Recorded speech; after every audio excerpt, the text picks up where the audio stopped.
안녕하세요. 전 결혼해서 단란한 가정이 있는 36살 여잔데요. 떨리는 마음으로 여기 사연 유튜브에 섰습니다. 조금 오래되고 어두운 과거지만 제 어린 시절 얘기부터 시작해 볼게요. 아빠랑 엄마 그리고 여동생 이렇게 네 식구는 경기도 남양주에서 살았습니다. 그러다가 우리 집안에 보이지 않는 슬픔의 그림자가 서리기 시작한 건 제가 초등학교 졸업할 무렵이었죠. 어느 날 아빠 무거운 표정으로 저랑 동생에게 그러셨어요. 엄마가 많이 아파서 병원에 입원을 해야 돼. 우리 지화, 소화, 엄마 없어도 밥 잘 챙기고 씩씩하게 학교 다닐 수 있지? 친구들이랑 학교 다니며 까르르 웃고 놀아야 할 12살 때부터 엄마의 병은 우리 가족의 일상을 서서히 갉아먹기 시작했어요. 아빤 가구점을 새로 시작하느라 늘 바쁘셨고 또 돈 문제인지 항상 신경이 곤두서 있었습니다. 이렇게 우릴 돌봐줄 어른이 없으니 라면, 참치캔, 조미김 등을 사서 동생이랑 대충 끼니를 때우며 지냈어요. 우리끼리 그리 지낸 건 괜찮지만 엄마가 돌아가실까봐 무서웠거든요. 단 하루라도 더 살아계셨으면 하는 마음으로 기도해봤지만 아무 소용이 없이 엄만 창백해진 얼굴로 세상을 떠나고 말았습니다. 그런데 이게 무슨 조화란 말인가요? 우리 가족에게 닥친 또 다른 시련과 고통이 다시 한번 우리를 무너뜨리고 있었어요. 2년 뒤 내 착한 여동생마저 엄마와 같은 병이 생긴 거예요. 바쁜 아빠를 대신해서 중학생인 제가 동생 데리고 병원에 자주 갔는데 의사 선생님은 동생의 희귀한 면역 질환에 대해 상세히 설명해 주셨습니다. 어려워서 다 알아먹지도 못하겠지만 엄마를 잃었던 공포감이 가시기도 전에 전 내 동생마저 잃을지 모른다는 두려움에 떨었어야 했어요. 그리고 내가 동생의 보호자가 되길 자처했죠. 비록 중학생에 불과한 나이였지만요. 왜냐면 엄마 때처럼 무력하게 떠나보내지 말고 동생을 꼭 낫게 해줄 거라고 다짐했으니까요. 학교 마치고 동생이 입원해 있는 병원을 제 집처럼 드나들고 TV랑 만화책 보며 우린 항상 같이 있었고 잠도 병원에서 잔 적이 많았어요. 간호사 언니들이 저한테 집에 가서 쉬다 오라고 밀었지만 조금이라도 더 많은 시간을 동생과 함께 하고픈 간절함에 말릴 수도 없었죠. 어제 TV에서 봤는데 여성 바텐더가 너무 멋지더라. 나 20살 되자마자 칵테일 전문가 자격증 따고 싶어, 언니. 여자 바텐더라? 너한테 잘 어울리는 것 같다. 그럼 언니가 바 사장하고 거기서 네가 칵테일 바를 맡아서 우리 같이 하자. 나중에 커서 뭐 할지 어떤 남자랑 연애할지 그런 수다를 떨며 동생의 병이나 고된 현실 같은 거 잠시 잊을 수 있었어요. 하지만 파리한 동생 얼굴에 죽음이 임박해왔음을 느끼고 병원 복도로 뛰쳐나와 눈물을 참았던 기억들이 아직도 생생합니다. 그리고 그 아이는 15이라는 너무 예쁘고 앳된 나이에 세상을 떠나고 말았어요. 뭐가 그렇게 급하다고 훌쩍 엄마 곁으로 가야 했는지 아마 언니나 아빠보단 엄마 품이 그리웠나 봅니다. 동생마저 떠나고 난 뒤 나는 어두컴컴한 무대에 홀로 남아 삶의 목적을 잃은 채 방황했어요. 고등학생이 됐지만 학교가 무슨 소용인지 몰라서 학교를 빼먹고 그저 길을 배회했죠. 도대체 너까지 왜 이러냐? 담임 선생님 전화가 몇 번째인데 계속 이러다가 퇴학당하면 어쩌려고.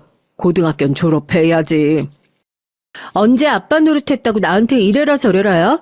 소아랑 엄마 아플 때 아빠가 뭐 했는데? 자기 돈 벌기 신경 썼지. 왜 내 고등학교 어쩌고저쩌고 간섭이냐고.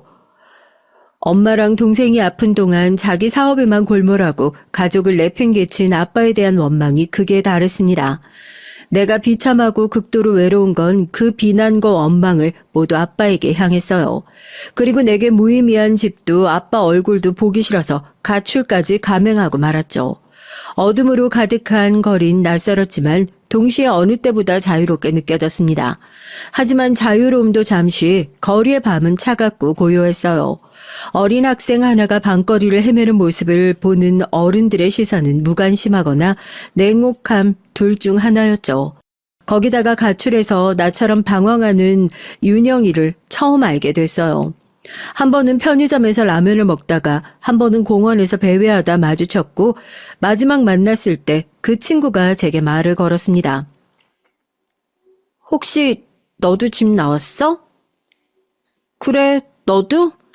이미 알고 있었지만 서로의 처지가 같다는 걸 인지한 순간 어쩐지 한 발짝 깊어진 동지의식을 느꼈죠.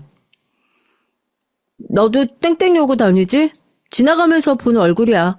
왜 학교 안 가고 아예 집에서 나온 거야? 별로 말하고 싶지 않아. 자세한 관심은 꺼줘. 그래. 그럼 이건 관심 가려나? 너도 알겠지만 여기나 공원은 우리가 있을 때가 못 돼.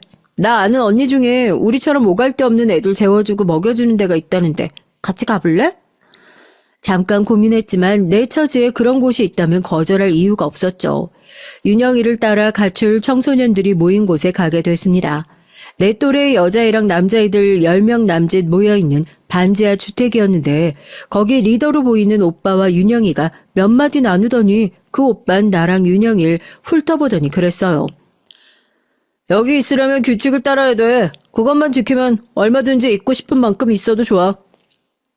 그리고 무슨 종이에 쓰인 규칙을 보여주면서 따르라고 잠옷 근엄하게 말하는 그 오빠의 뺨에 흉터가 돋보였습니다.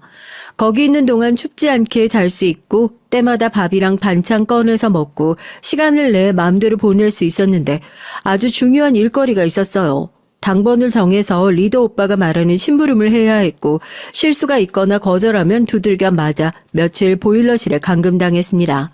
일주일에 한 번씩 감금당한 아이의 흐느끼는 소리를 들으며 전 잘못된 상황을 감지하기 시작했어요. 이곳에 오는 게 아니었어. 정말 여긴 위험해. 드디어 리더 오빠가 나에게 손가락을 까딱하며 불러 세워놓고 일거리를 제안했습니다.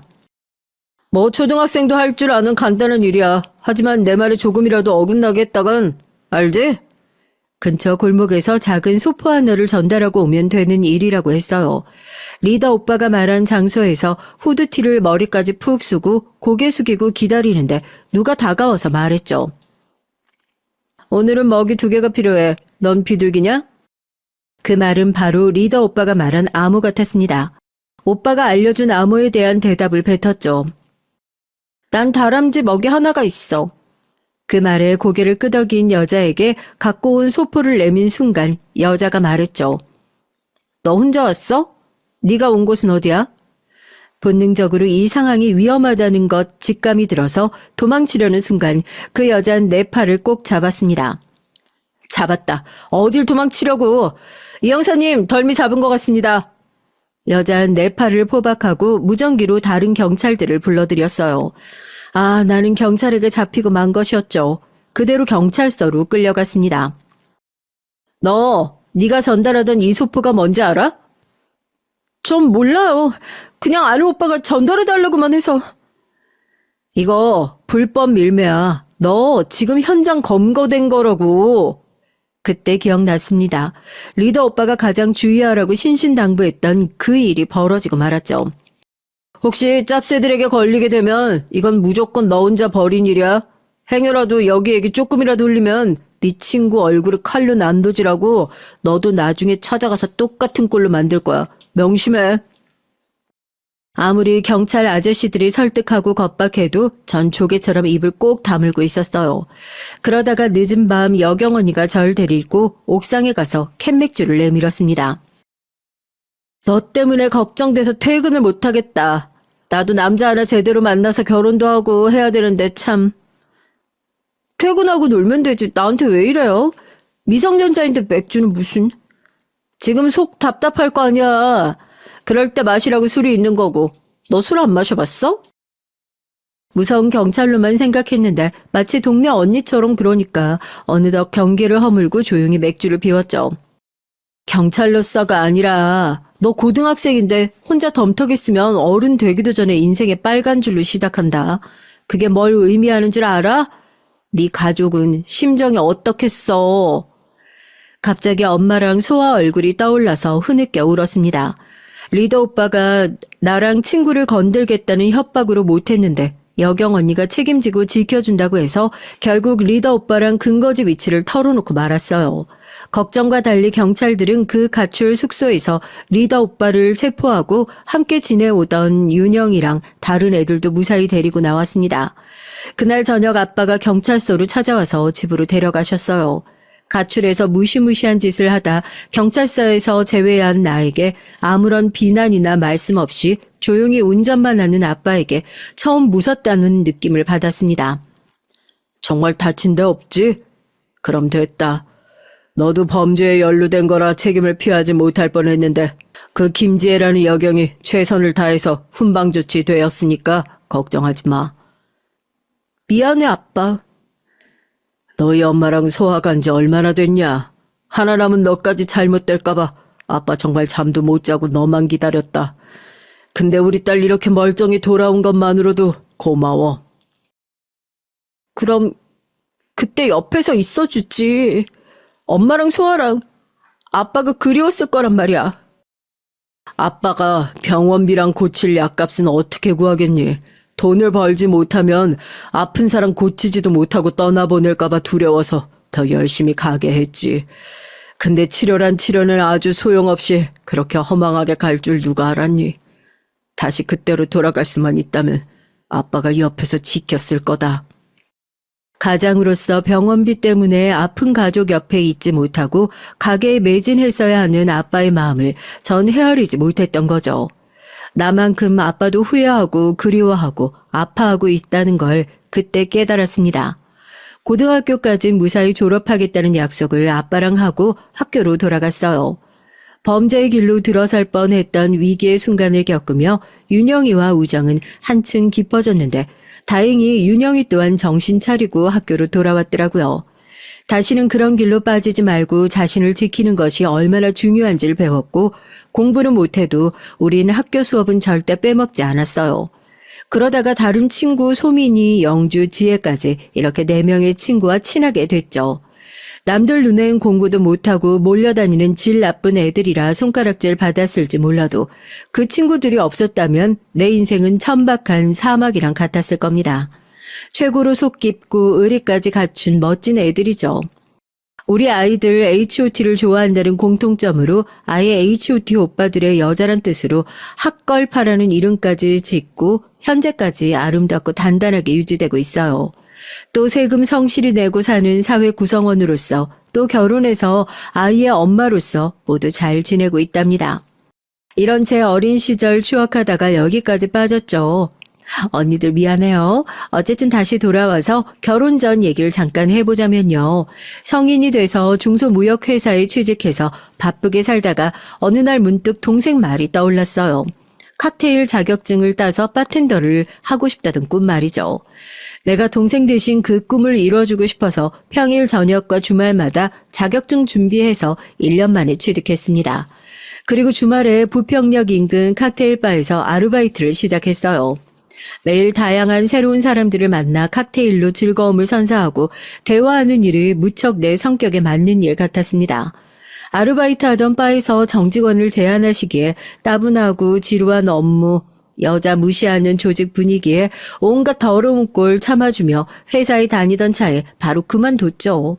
그렇게 칵테일바에서 몇 년 일하고 친구의 제안으로 한식 조리 자격증을 따며 요식업에 관심을 두다가 내 가게를 차리게 된 거예요. 퓨전 음식점인데 가게 한쪽에 칵테일바를 겸해서 합정동에 차린 것이 시작이었습니다. 그렇게 지금까지 한 번의 가게 이전을 거쳐 100평이 넘고 매출액이 꽤 큰 요식업 사장이 됐죠. 어찌 보면 내 동생이 날 이 길로 인도해 준 것 같아서 동생 덕에 잘 살아있다는 고마움이 있어요. 우리 학걸파 친구 중에 누군가 경조사나 좋은 일이 있으면 내 가게에서 무료로 잔치를 열어주고 애들은 또 내 가게에 무슨 일 생기면 모든 일 제치고 도와주니 너무 든든하죠. 사실 남편도 우리 가게 손님으로 만나게 되었거든요. 인근 중학교 선생님의 부임한 남편이 우리 가게를 단골로 다니다가 학걸파 모임 때 합석하면서 손님이 아닌 남자로 친해지게 됐습니다. 언니가 그 남자 따로 조사해봤는데 정가도 없고 그 학교에서 평판도 좋은 것 같아. 그 남자 한번 만나도 된다고 언니가 이미 검증 끝냈어. 그 선생네 중학교 엄마들 모임에 들어보니까 여자친구도 없고 순진한 편이라더라? 네 아들 아직 유치원 다니는데 중학교 맘들한테 어떻게 정보를 얻었니? 야, 내가 학교 적부터 소식통으로 유명했는데 이 정도 위장 잠입이야 일도 아니지. 여경 지혜 언니부터 친구들의 깐깐한 검사를 통과한 남편과 사귀면서 진지한 관계가 되고 말았죠. 그리고 내 결혼식에 학걸파 친구들이 기죽지 말라고 우리 쪽 하객을 30명이나 몰고 왔습니다. 그녀들의 H.O.T 행복이라는 노래와 춤으로 축가 시간은 뜨거운 호응을 받았죠. 비록 하늘나라에 계신 엄마와 소하는 없었지만 그들 덕에 행복한 결혼식으로 마무리할 수 있었습니다. 아빠가 하시던 가구 가게엔 확장을 거듭하다 아예 자체 제작 공장을 두어 제작까지 하셨어요. 다행히 저 결혼할 때 혼수 가구 일체를 친정아빠가 선물로 최고급 자재로 만들어 주셨죠. 그뿐만 아니라 시부모님 장롱과 소파까지 아빠네 회사 가구로 선물해 주셨습니다.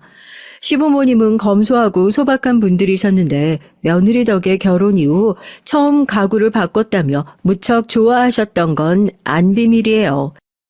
남편은 교사로 저는 가게 사장으로 맞벌이하며 아들 하나 낳고 열심히 키우며 살았습니다. 제가 가게 하느라 바쁠 때 시어머님이 애를 봐주시고 집안일도 도와주시는 등 큰 도움을 주셨죠. 며느리보다야 내 아들이 귀한 보통의 시어머니시긴 해도 제가 친정 엄마가 없는 며느리 더욱 마음 써주시는 따뜻한 분이셨어요. 남편도 외도나 과도한 투자나 그런 거 속썩이는 일 없이 우리 부부 다툼 없이 잘 살았죠. 그런데 살다 보면 인생에 태풍쯤 오기도 하잖아요. 뜻하지 않은 곳에서 저 역시 인생 최대의 위기를 맞이하고 말았습니다. 시부모님도 공무원 부부셔서 그런지 두 아들 모두 좋은 대학 가서 공부를 잘했다네요. 고려대 사범대 나와서 교사하는 남편과 그 아래 시동생은 카이스트를 나와 대전에서 연구원을 하고 있었어요. 대학 때부터 쭉 대전에서 살다 보니 제가 시집 와서도 결혼식이나 명절 때나 가끔 뵙는 거니 지적이고 조용한 시동생이라 자세히는 몰라요. 그런 시동생이 결혼한다며 작은 키에 말수가 적은 동서를 데려왔는데 직업이 무려 의사라고 해서 속으로 깜짝 놀랐어요. 동서가 들어왔다곤 하지만 둘이 대전에서 신혼을 살았기 때문에 만날 기회는 좀처럼 없었죠. 그래서 동서랑 친해질 기회도 관계가 나빠질 일도 없었달까요? 늘 바쁘다는 핑계로 명절에 시댁 방문도 빼먹는 일이 잦았거든요. 혼자 시댁에 온 서방님에게 시부모님이 좀 불편한 기색을 비쳤을지언정 동서한테 직접 뭐라 한마디 안 하셨나 봐요. 그래서 동서가 시댁에 온 이후에도 시댁 제사 준비는 저랑 어머니 둘만 해야 했습니다. 매번 제사 우리 둘끼리 하니까 좀 섭섭하니? 괜찮아요. 그래도 제사 명절 포함해서 1년에 3차례면 많은 건 아니라고 하더라고요. 근데 오히려 어머님이 동서한테 섭섭하신 거 아니에요? 그래, 나로서야 그 아이가 마음에 안 차지. 그래도 어쩌겠니? 의사 며느리라는데 나도 눈치 보게 되더구나. 부부끼리 안 싸우고 그저 자식들 잘 살기만 하면 어민 바랄 게 없다. 그래도 애가 미안한지 음식값은 보냈더라. 우리 이걸로 주말에 쇼핑할까? 그럴까요, 어머니? 시어머님이 간섭 안 하시는데 괜히 형님이랍시고 제가 동서한테 이래라 저래라 입 한 번 뗀 적 없거든요. 하지만 동서 걔가 선을 넘었을 때 그때부턴 더 이상 저도 조용히 참을 수만은 없겠더라고요. 한 번은 이런 적이 있었답니다. 시모의 생신을 겸해서 시댁 가족끼리 강릉에 2박 3일 가족여행을 계획했어요. 제가 펜션 예약부터 거기 전체 여행 계획이랑 비용도 다 됐죠. 하지만 여행을 떠나는 날 가게에 비가 들이닥친다는 직원의 연락을 받고 급히 가게로 갔습니다. 하는 수 없이 남편만 시부모님 모시고 먼저 출발하고 전 가게 일을 마무리한 뒤에 남편에게 연락했죠. 지금 누수로 보이는 곳은 박 사장님이 임시 공사를 했는데 날이 맑을 때 제대로 보수 공사를 해야 할 거래. 그럼 난 이제 출발할게. 그래. 잘 됐다. 재수 씨도 병원 일로 이제 출발한다고 하니까 그 차편에 같이 와. 그렇게 동서의 차를 얻어 타고 강릉을 향해 출발하여서 가는데 빵빵! 동선 참지 못하고 클락선을 마구 눌러댔어요. 아이씨, 저 모닝 똥차 따위가 감히 내 벤츠 앞을 끼어들어? 그렇게 난폭한 운전은 세상 처음 봤습니다. 동서답지 않게 왜 이래? 무슨 안 좋은 일 있었어? 오늘 세미나에서 말하면 뭐 형님이 의사로서 스트레스를 알긴 해요. 물론 난 의사가 아니니까 잘 모르겠지만 얘기하다 보면 동서 기분이 좀 풀릴 거 아니야. 이렇게 난폭하게 운전하고 가다가 바로 황천길 갈까봐 무섭다고. 아이씨, 자기들이 뭘 잘나며 뭐 얼마나 잘났다고 사람 개무시하는 건지 모르겠어. 지금 나한테 하는 말이야? 아니요. 오늘 의사들끼리 모여 세미나 했거든요. 그런데 거기 나온 의사들이 날 지잡대 편입생 출신이라고 대놓고 무시해요. 내가 발표할 땐 손가락으로 귀를 파고 질문 하나 안 하면서 저희들끼리 크크거리고 비웃기나 하죠. 와, 아니 의사면 다 똑똑하고 잘났을 걸 뭐 그 가운데서 또 출신으로 편을 가르고 그러냐? 나도 같은 의사고시 패스했지. 인턴 레지던트 다 거친 정식 의사인데 죽을 때까지 그놈의 출신 대학으로 영원히 같은 레벨로 인정 안 할 거예요. 그 새끼들 다 죽여버리고 싶어. 급기야 동선 가속 페달을 미친 듯이 밟는 게 아니겠어요. 이러다가 차가 사고라도 나겠다 싶어서 겨우 동설 어르고 달래서 국도 옆 편의점에 들러 잠시 쉬기로 했습니다. 따뜻한 커피와 간식을 사들고 와서 동서에게 까주면서 그랬어요. 내가 어떻게 동서 심정을 이해하겠냐만 원래 열등한 인간들일수록 남의 티끌은 들추고 비방하기 마련이지 않겠어? 나 고등학교 때 날 무시했던 세연이란 계집애가 있는데 지금까지 동창에 나와서 하는 말이 있어. 걸레가 깨끗이 빤다고 수건되냐. 옛날에 가출하고 사고치던 년들이 지금 돈 좀 번다고 유세 떠는 꼴 보니까 토 나온다고. 그딴 말을 당사자 앞에서 했다고요? 내가 잠시 자리 비우면 애들한테 날 씻고 다니는 것 같은데 통에 내가 다 듣지 않겠어. 참다 참아주다가 지난번 동창회 때 걔 따게 한 대 대차게 걷어올리고 5만 원권 20장 뿌리면서 이렇게 말했지. 야, 네 뺨 한 대 값으로 이 정도면 되냐? 돈 싫으면 내 뺨 한 대 치고 같이 경찰서 가든가. 아니면 다신 나 씹고 깝치지 마라. 뭐라고요? 형님 깡패예요? 원래 내가 안 건들면 나름대로 참을성도 있고 둥글둥글한데 한번 빡 돌면 누구도 못 말린다고. 우리 학걸파 영주들도 그런다니까. 그러니까 동서도 나한테 안 물리게 조심해.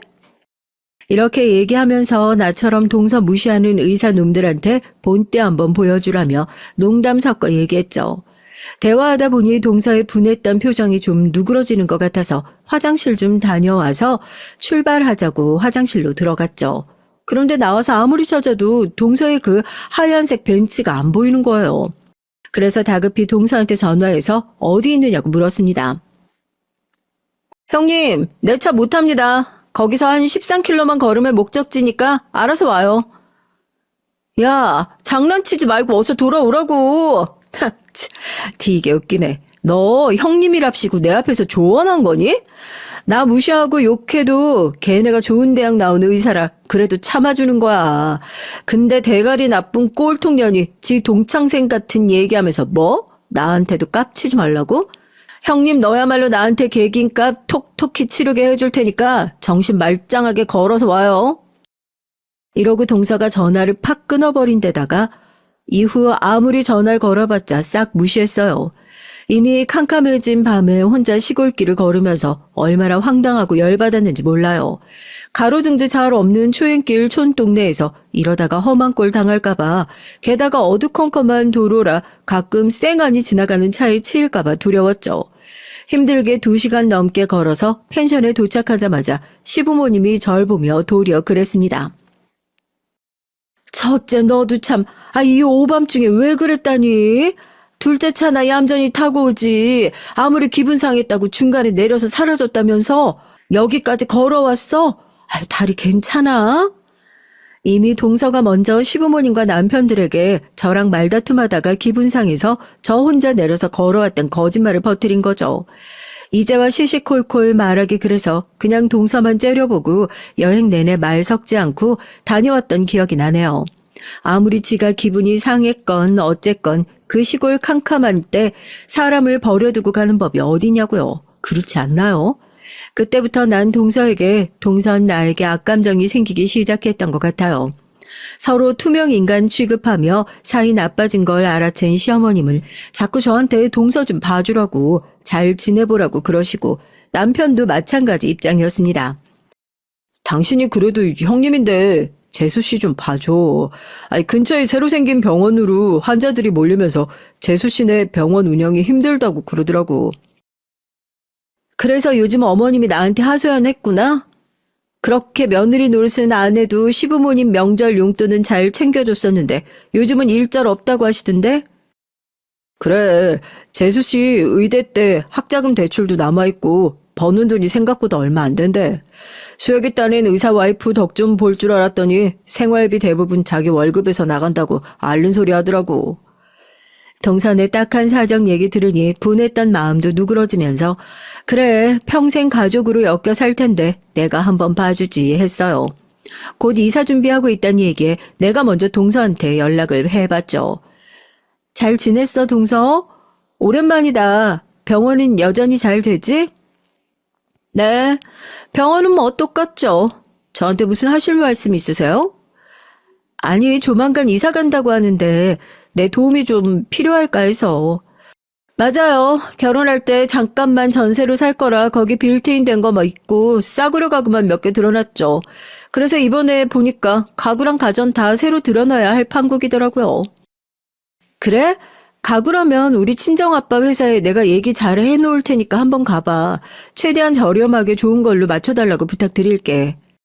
동선 좋은 가구를 합리적인 가격에 드리니 좋고 친정아빠한텐 고객을 이어준 셈이니 내가 생각해도 참 잘했다 싶었죠. 그렇게 동선에도 근처로 이사와서 시부모님과 우리 식구랑 해서 집들이를 초대했습니다. 병원이 힘들다고 징징대더니 글쎄 대형 평수 아파트에 최신형 가전제품과 고품질 가구로 아주 꽉꽉 채워 넣었더라고요. 와, 집 너무 좋다. 동서 요즘 힘들다는 거 거짓말이었구나?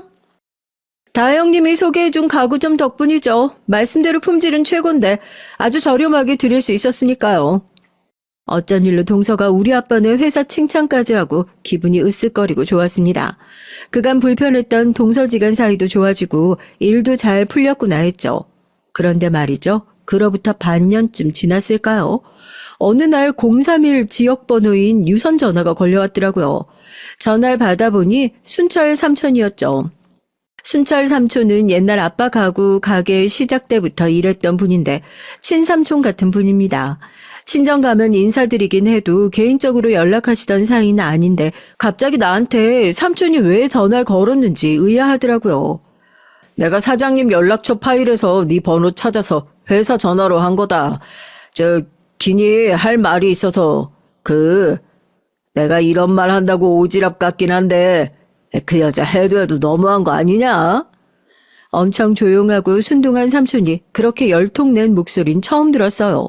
삼촌 말 어찌된 사정인가 하니 6개월 전 동서가 가구 보러 친정아빠네 와서 태도부터 엄청나게 거들먹거렸대요.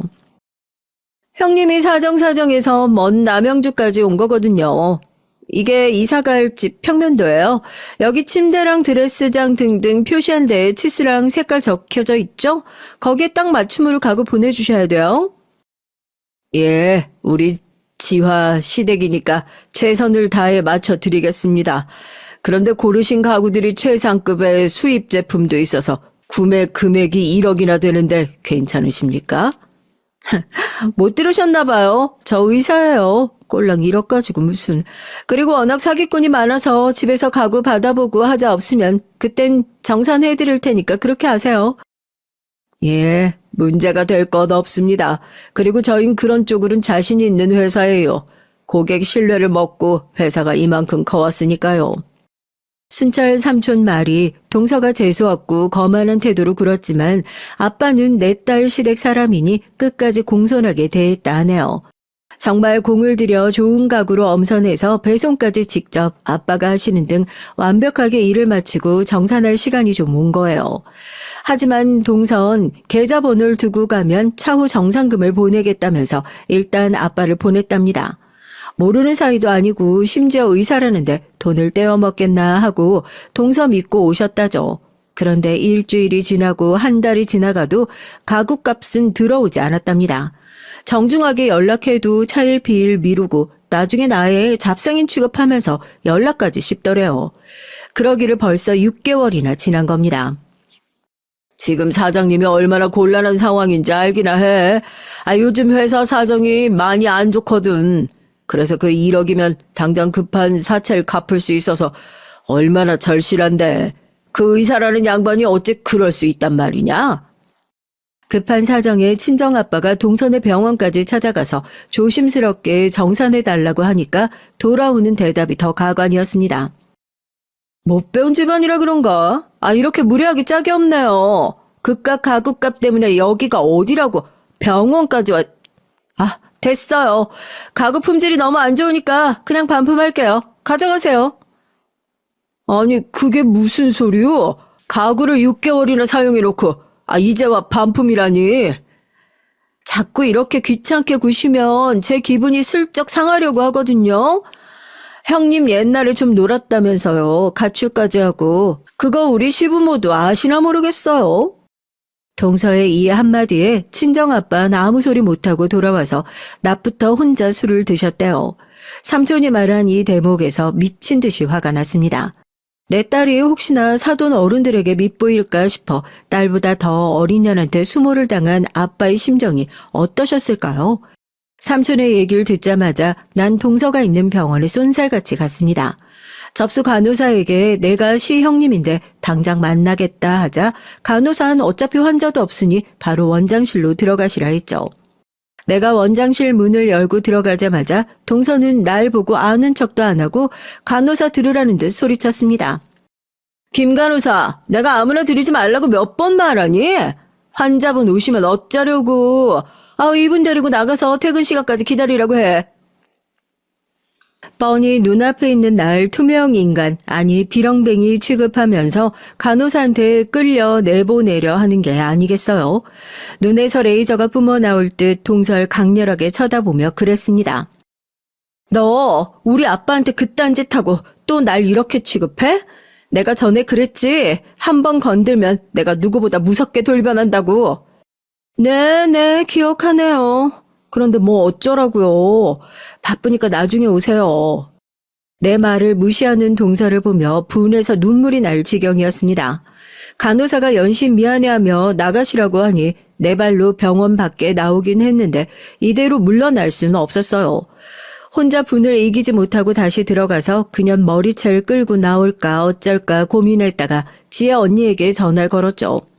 오열하며 언니한테 친정아빠가 당했던 얘기부터 방금 동서에게 당한 모두를 털어놓고 어쩌면 좋겠냐고 물었습니다. 언니가 동서한테 쌍욕을 하며 흥분할 줄 알았는데 의외로 일단 가게로 돌아가서 다시 얘기하자고 차분하게 말하는 거예요. 마음은 그렇지 않았지만 언니 말대로 따를 수밖에 없었어요. 내가 누구보다 의지하는 사람이니까요.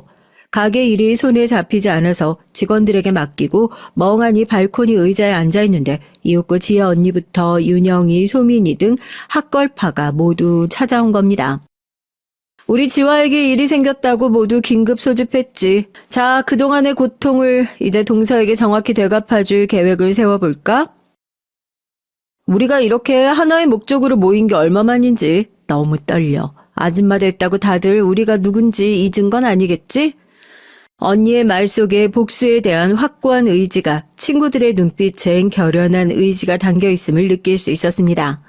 복수의 계획에 서막이 올랐고 동선 곧 그 정교한 복수의 그물에 걸려들게 되고 말 테니 어디 기다리라죠. 일과를 마친 늦은 밤이면 가게에 모여 동서의 일과와 동선, 그가 자주 가는 장소들, 그의 일상적인 패턴들을 하나씩 분석하기 시작했어요. 병원 출퇴근 시간, 점심시간, 주말 활동까지 철저하게 조사한 정보들을 두고 각각의 역할과 어떻게 접근할 것인지 치밀하게 계획을 세웠죠. 지혜는 동서가 자주 들르는 장소와 동선을 보여주는 지도를 꺼내 보였습니다. 그녀의 손가락으로 동서의 예상 동선을 따라가며 정확한 포인트를 표시했고 복수의 첫 단계를 위해 우린 모두 세부 사항을 꼼꼼히 점검했어요. 초승달이 살포시 뜬 저녁의 어둠이 감싸던 어느 날 우린 그동안의 계획을 실행하기 위해 긴장된 마음으로 모였습니다. 동서의 병원 근처에서 동태를 살피며 나랑 지혜가 기다리고 있었죠. 하지만 예상치 못한 변수가 계획을 순식간에 무너뜨렸습니다.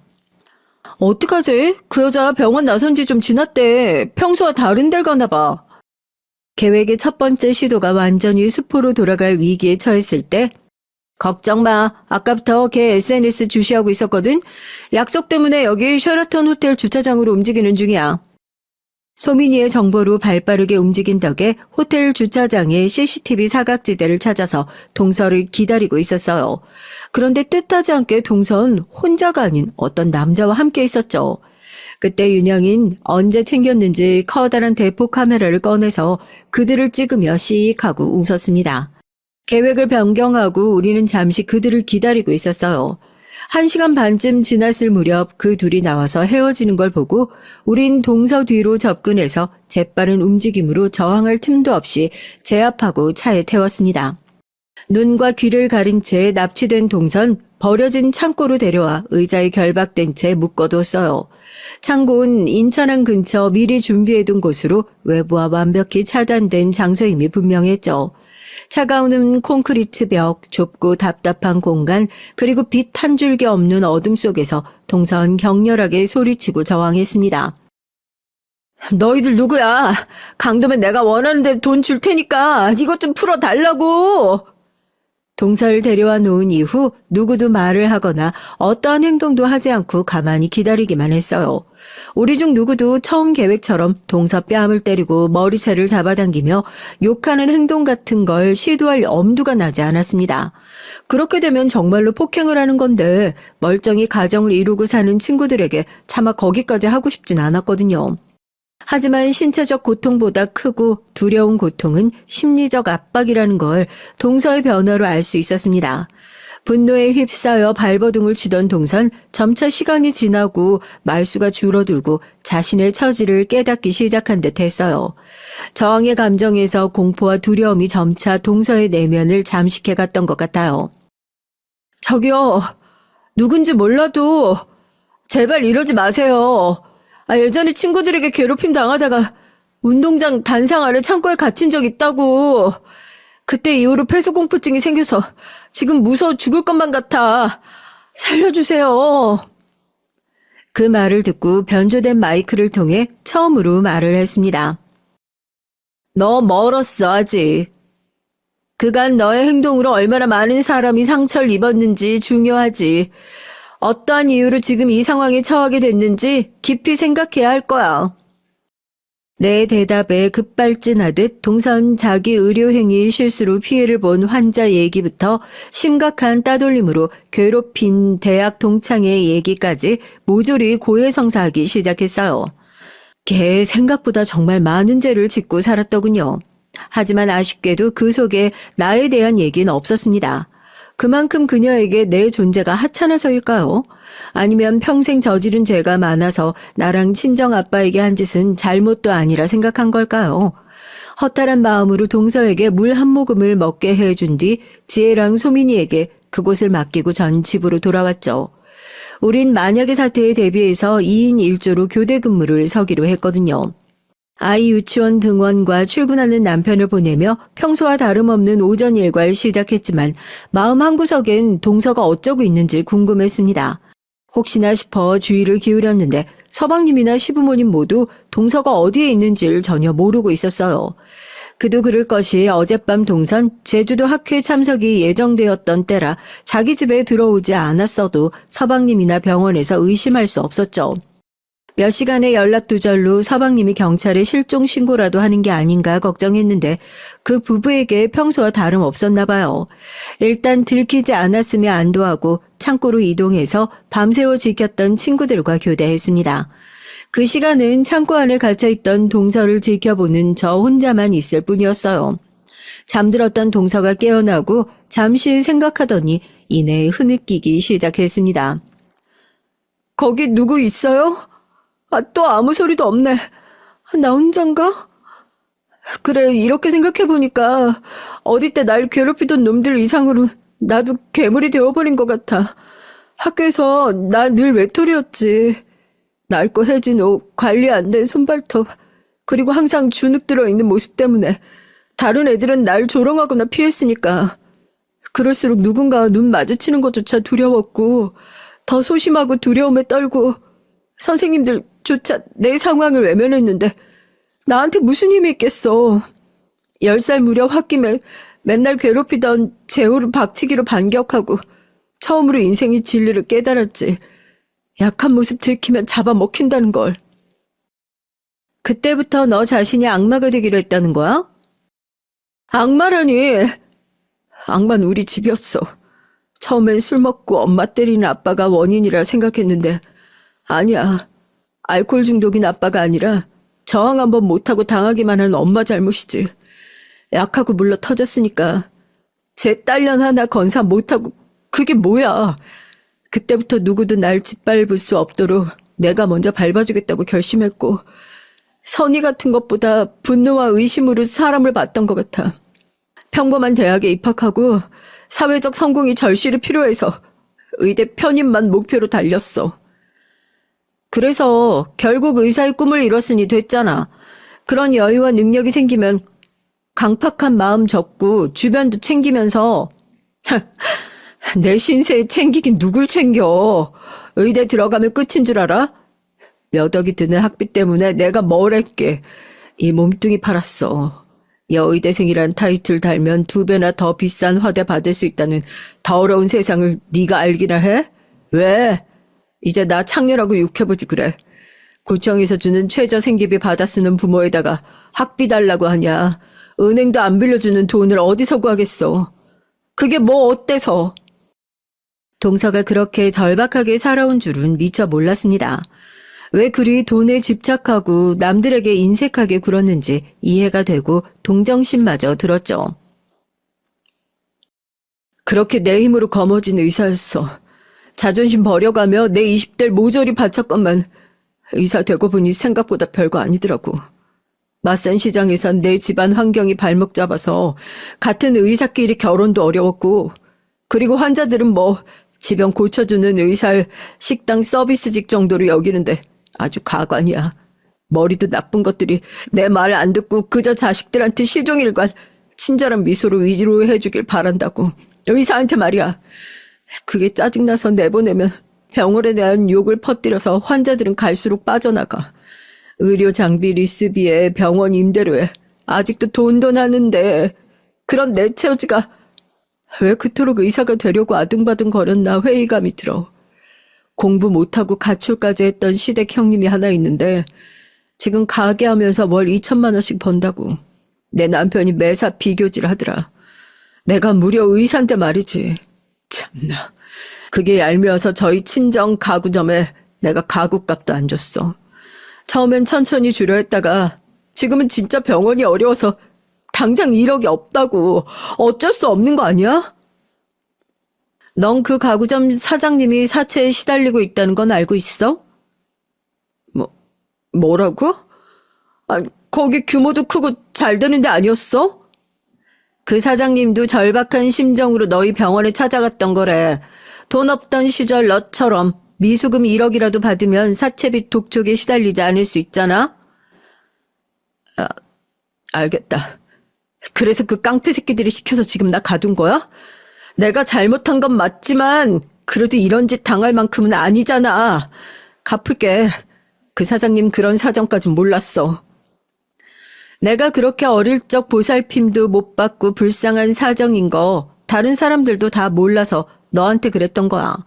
누구나 타인의 아픔엔 무관심한 법이니까. 네가 불행했다고 해서 타인에게 아픔을 주는 일에 면죄부가 생기는 건 아니잖아? 그 말을 끝으로 동선 입을 다물었습니다. 2시간 뒤 방광이 터질 것 같으니 소변 좀 보게 해달라고 해서 도와주고 가져온 주먹밥과 물을 주었어요. 허겁지겁 그걸 먹는 동서에게 측은한 마음을 보고 있는데 교대하기 위해 친구들이 창고에 왔습니다. 의사라고 뻐기더니 24시간도 안 돼서 완전 노숙자같이 돼버렸네. 쟤 처먹는 것 좀 봐. 우리 이제 그만하자. 무슨 소리야. 아직 계획 첫 단계밖에 안 됐는데. 시계를 보니 동서를 데려와 가둔 지 20시간이 다다른 때였어요. 계획은 1박 2일이었지만 여기서 난 멈추고 싶었습니다. 얘들아, 여기까지 너희들 덕분에 올 수 있었어. 정말 고마워. 이제 그만하자. 더 이상 하면 우리가 동서만큼 나쁜 년 될지도 몰라. 영주의 만류에도 전 그 자리에 없던 지혜 언니랑 친구들에게 전화로 내 뜻을 알렸습니다. 난 동서가 잠든 틈에 가서 손발을 결박한 끈을 자르고 창고 문에 자물쇠를 풀어서 도망칠 수 있는 길을 열어줬어요. 다 끝났다. 그럼 너 이제 남은 앙금 없는 거야? 걔 병원 망치는 거, 외도로 결혼 끝내는 거, 아직 할 거 많은데. 어쩌면 동서에 대한 복수가 아니라 왜 그렇게밖에 할 수 없었는지 사정이 궁금했었나 봐, 난. 걔 과거 불쌍해서가 아니라 우리 가정사 남불행했나? 그냥 열심히 사는 여잔데 걔도 우리 아빠나 내 사정은 몰랐으니까. 그래서 그런 것 같아서 행동이 이해되더라고. 친구랑 복귀하면서 차창 밖 노을을 보는데 어쩐지 내 마음도 홀가분해졌어요. 내가 한 짓임을 알아채고 그 복수가 이어질지 모른다는 염려가 들었지만 그 또한 어쩔 수 없다고 생각했습니다. 이후 동서가 어떻게 나오나 하고 신경을 곤두세웠는데 의외로 모든 것이 잠잠했어요. 서방님한테 들어보니 동선 제주도 학회에 다녀온 것처럼 집에 돌아왔고 자신이 감금당했던 일들은 어디에도 밝히지 않고 혼자 묻은 것 같더라고요. 친구들과 나에게 여파가 미치지 않아 다행이지만 한편 불안하기도 했습니다. 얼마 뒤 모든 적금과 은행 대출로 3억을 만들어서 친정 아빠에게 찾아가 드리려는데 아빠는 깜짝 놀라며 이러셨어요. 나 이 돈 안 받는다. 그리고 급한 불은 해결했어. 미수금도 모두 받았고. 미수금이라면 혹시 우리 동서? 그래, 그저께 계좌이체하고 문자 보냈더라. 너무 늦어서 죄송했다고. 제 아무리 의사라도 그럴 만한 사정이 있겠거니 용서하기로 했어, 나도. 한사코 거절하는 아빠에게 남은 빚 1억 9천만 원을 드리고 나오면서 초밥을 사서 동선의 병원으로 향했습니다. 점심시간에 와도 괜찮지? 내가 도시락 가져왔는데 같이 좀 먹자, 우리. 어쩐 일로 동선 별말 없이 끄덕이며 같이 초밥을 먹으면서 전 슬쩍 동서를 떠봤습니다. 지난번에 약속도 없이 병원에 찾아와서 내가 좀 무례했지? 미안해. 친정집에서 얘기 들었어. 동서 사정 어려울 텐데 가구값도 보내주고. 당연히 드려야 할 건데 제가 미안하죠. 그보다 전에 형님 아버님 오셨는데 제가 버릇없이 했어도 그게 죄송하다고 말씀 전해주세요. 우리 아빠 다 좋다고 이해한다고 그러셨어. 그리고 병원 매우 어렵다던데 내가 1억 정도 여유가 있어서 필요하면 빌려줄게. 이 병원 접고 페이닥터 들어갈 곳 알아보기로 했어요. 종합병원에서 일할 때가 연봉은 적어도 마음 편했던 것 같더라고요. 어쩐 일인지 동선 자신에게 일어난 일에 대해 한마디도 하지 않았고 도리어 여러 가지 자신의 결정을 매듭 짓는 모양이었습니다.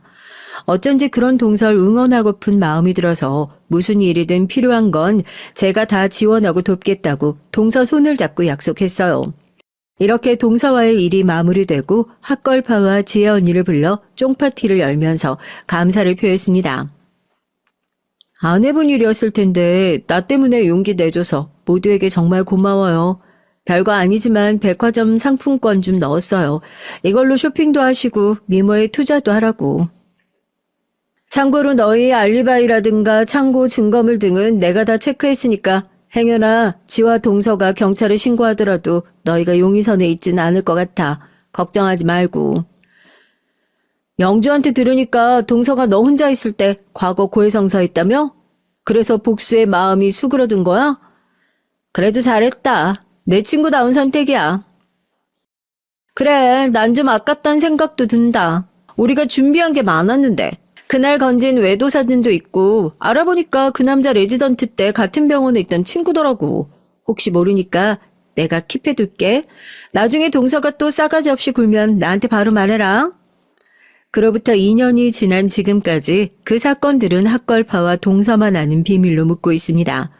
그때 이후로 동서랑 한결 편하고 서로 웃으며 보는 사이가 됐어요.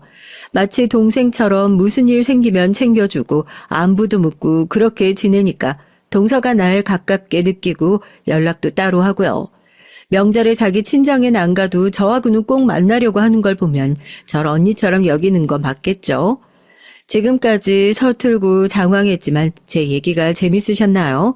살아온 세월이 그리 길진 않았지만 내 인생을 돌아보며 참 의미 있는 시간을 덕분에 보낸 것 같습니다. 지나온 날보다 더 소중하고 귀한 현재의 하루가 여러분에게 행복감 충만하길 빌며 전 여기서 들어갈게요.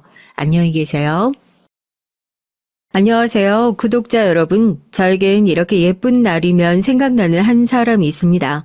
그 사람만 생각하면 가슴이 아리고 이 좋은 날씨에 함께 걸어봤으면 하는 마음이에요. 여러분에게도 이렇게 그리운 사람이 한 명쯤 있으시겠죠? 전 평범하게 살고 있는 50대 여자입니다. 제 사연 속엔 좀 민망하고 부끄러운 일들도 있기에 등장하는 인물들의 가명을 써볼게요. 이에 대해 구독자 여러분에게 이해해 주시리라 믿고 이제부터 제 사연을 시작하겠습니다. 전 어려서부터 아주 고운 미모로 동네에서 유명했어요. 반달 눈썹에 하얗고 뽀얀 피부, 작지만 오목한 콧날에 크고 예쁜 눈까지. 제 어릴 때 사진을 지금 봐도 정말 예쁜 애였단 걸 알 수 있어요. 같이 제 사진을 본 우리 딸은 깜짝 놀랄 정도예요. 무슨 연예인 사진인 줄 알았어. 정말 엄마야? 이러면서요. 이것도 벌써 30년도 더 된 얘기이긴 하지만 제 미모에 대한 검증이니까 여기에서 자랑을 좀 해볼게요. 한 동네 어른들은 저를 보고 매일 미스코리아에 나가보라고 하셨지만 그러기에 제 키는 160cm 정도의 아담한 키였기에 차마 그 대회를 나갈 수 없었고요. 당시 예쁜 아가씨들을 뽑는 지역 미인 대회가 여럿 있었는데 그중 남원에서 열리는 전국 춘향 선발대회가 있었어요. 지금은 외국인도 출전할 수 있어서 글로벌 춘향으로 이름이 바뀌었다고 들었죠. 그 대회에 전 대학교 1학년 때 참가해서 입상한 적이 있었답니다. 우리 대회 입상 출신인 최란, 오정혜 선배님 등 면회계로 진출한 경우가 많아서 저도 입상만 하면 유명해지고 돈도 벌 수 있겠다 기대에 찼어요. 하지만 대회에 입상해서 한동안 신문사 촬영이나 잡지 기사를 찍고 나서부턴 미스 춘향이라는 명함을 내밀 만한 일이 없더라고요. 그래서 다시 일반적인 대학생의 삶으로 돌아와야 했습니다. 처녀적인 여자가 이쁘기만 하면 꿈 같은 세상이 펼쳐지고 백마탄 왕자님과 결혼해서 꽃길만 걸을 줄 알았죠. 그렇지만 살면서 전 모진 풍파를 다 겪어봤습니다. 아마도 여러분이 상상도 하지 못할 그런 일들이요. 마냥 꿈에 젖어 살았던 전 이제 고개도 숙일 줄 알고 세상 무서운 줄도 아는 중년의 여성이 됐네요. 세월은 아무도 이기지 못한다고 지금 절 알고 있는 대부분의 지인들은 제가 미스 춘향 출신인 줄도 모른답니다. 그저 젊었을 때 참 미인이었겠다 얘기는 듣곤 하지만 말이에요. 대학교를 다니면서 전 어떤 직업을 갖고 살겠다는 구체적인 꿈이 없었어요. 그저 젊음과 미모만 믿고 도도하게 있으면 능력 있고 멋진 남자들이 알아서 절 찾겠거니 하는 안일한 마음뿐이었죠. 주변에서 소개팅도 몇 번 해주고 미팅도 2번 나가본 적은 있지만 그 안에서 제 마음에 드는 남자를 찾긴 어려웠어요. 전 지적이고 멋있는 남자를 이상형으로 그리고 있었기 때문이죠. 소개팅을 했던 남자들 중엔 의대생, 법대생도 있었지만 도도한 제 눈엔 차지 않았습니다. 그러던 중 제가 23살이 됐을 무렵 드디어 제 이상형의 남자를 만나게 된 거예요. 그 남자의 이름은 이준호. 26살의 건장하고 활달한 성격의 남자였죠. 준호 씨는 우리나라에서 최고의 이공계 대학 카이스트를 다니고 있는 재원이었어요.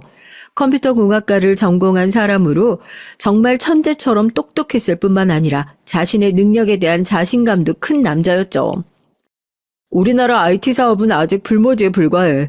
이 땅에 IT 벤처 회사를 일으켜서 미국에서도 인정받는 성공신화를 일으켜보겠어. 준호 씨는 제가 잘 모르는 IT 분야에 대한 얘기를 소개팅 내내 했지만 제가 이를 알아듣지 못한다고 해도 무엇이 대수겠습니까? 이미 제 마음은 준호 씨를 향해 있었거든요. 준호 씨도 처음 저를 봤을 때 이미 눈에 하트가 그려질 만큼 저에게 호감을 갖고 있었대요. 은주 넌 진짜 예쁘게 생겼다. 배우 심은하나 최수지보다 더 예쁜 것 같아 보여.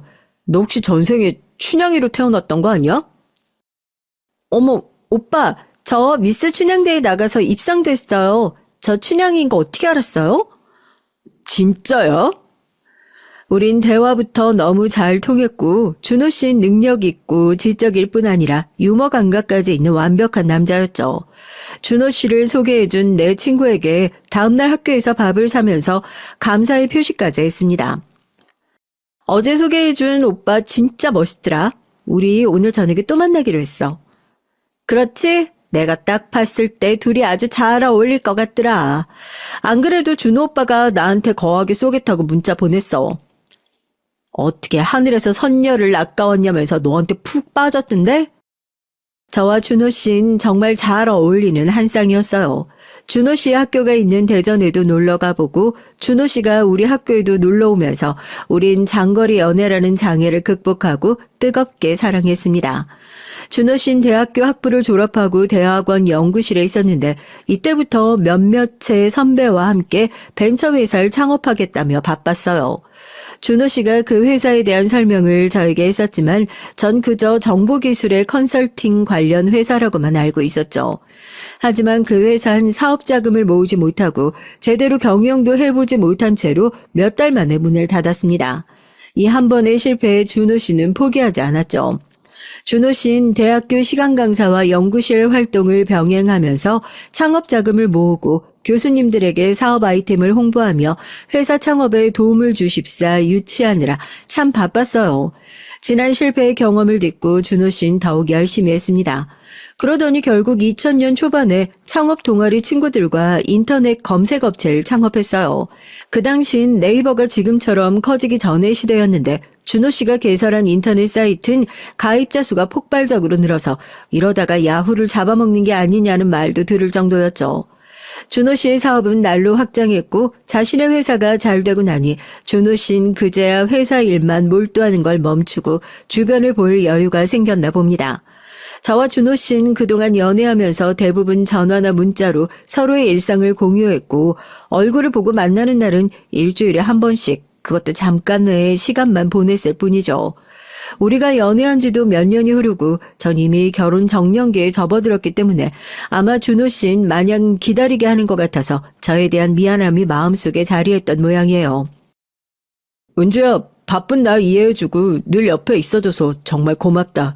내가 꼭 성공해서 너한테 좋은 차도 사주고 예쁜 집도 사주고 은주 네가 하고 싶은 건 뭐든 내가 다 해줄게. 난 괜찮아요. 그런 준호 오빠는 매일 잠도 서너 시간밖에 못 자고 밥도 대충 컵라면이나 때우고 그렇게 살지 마.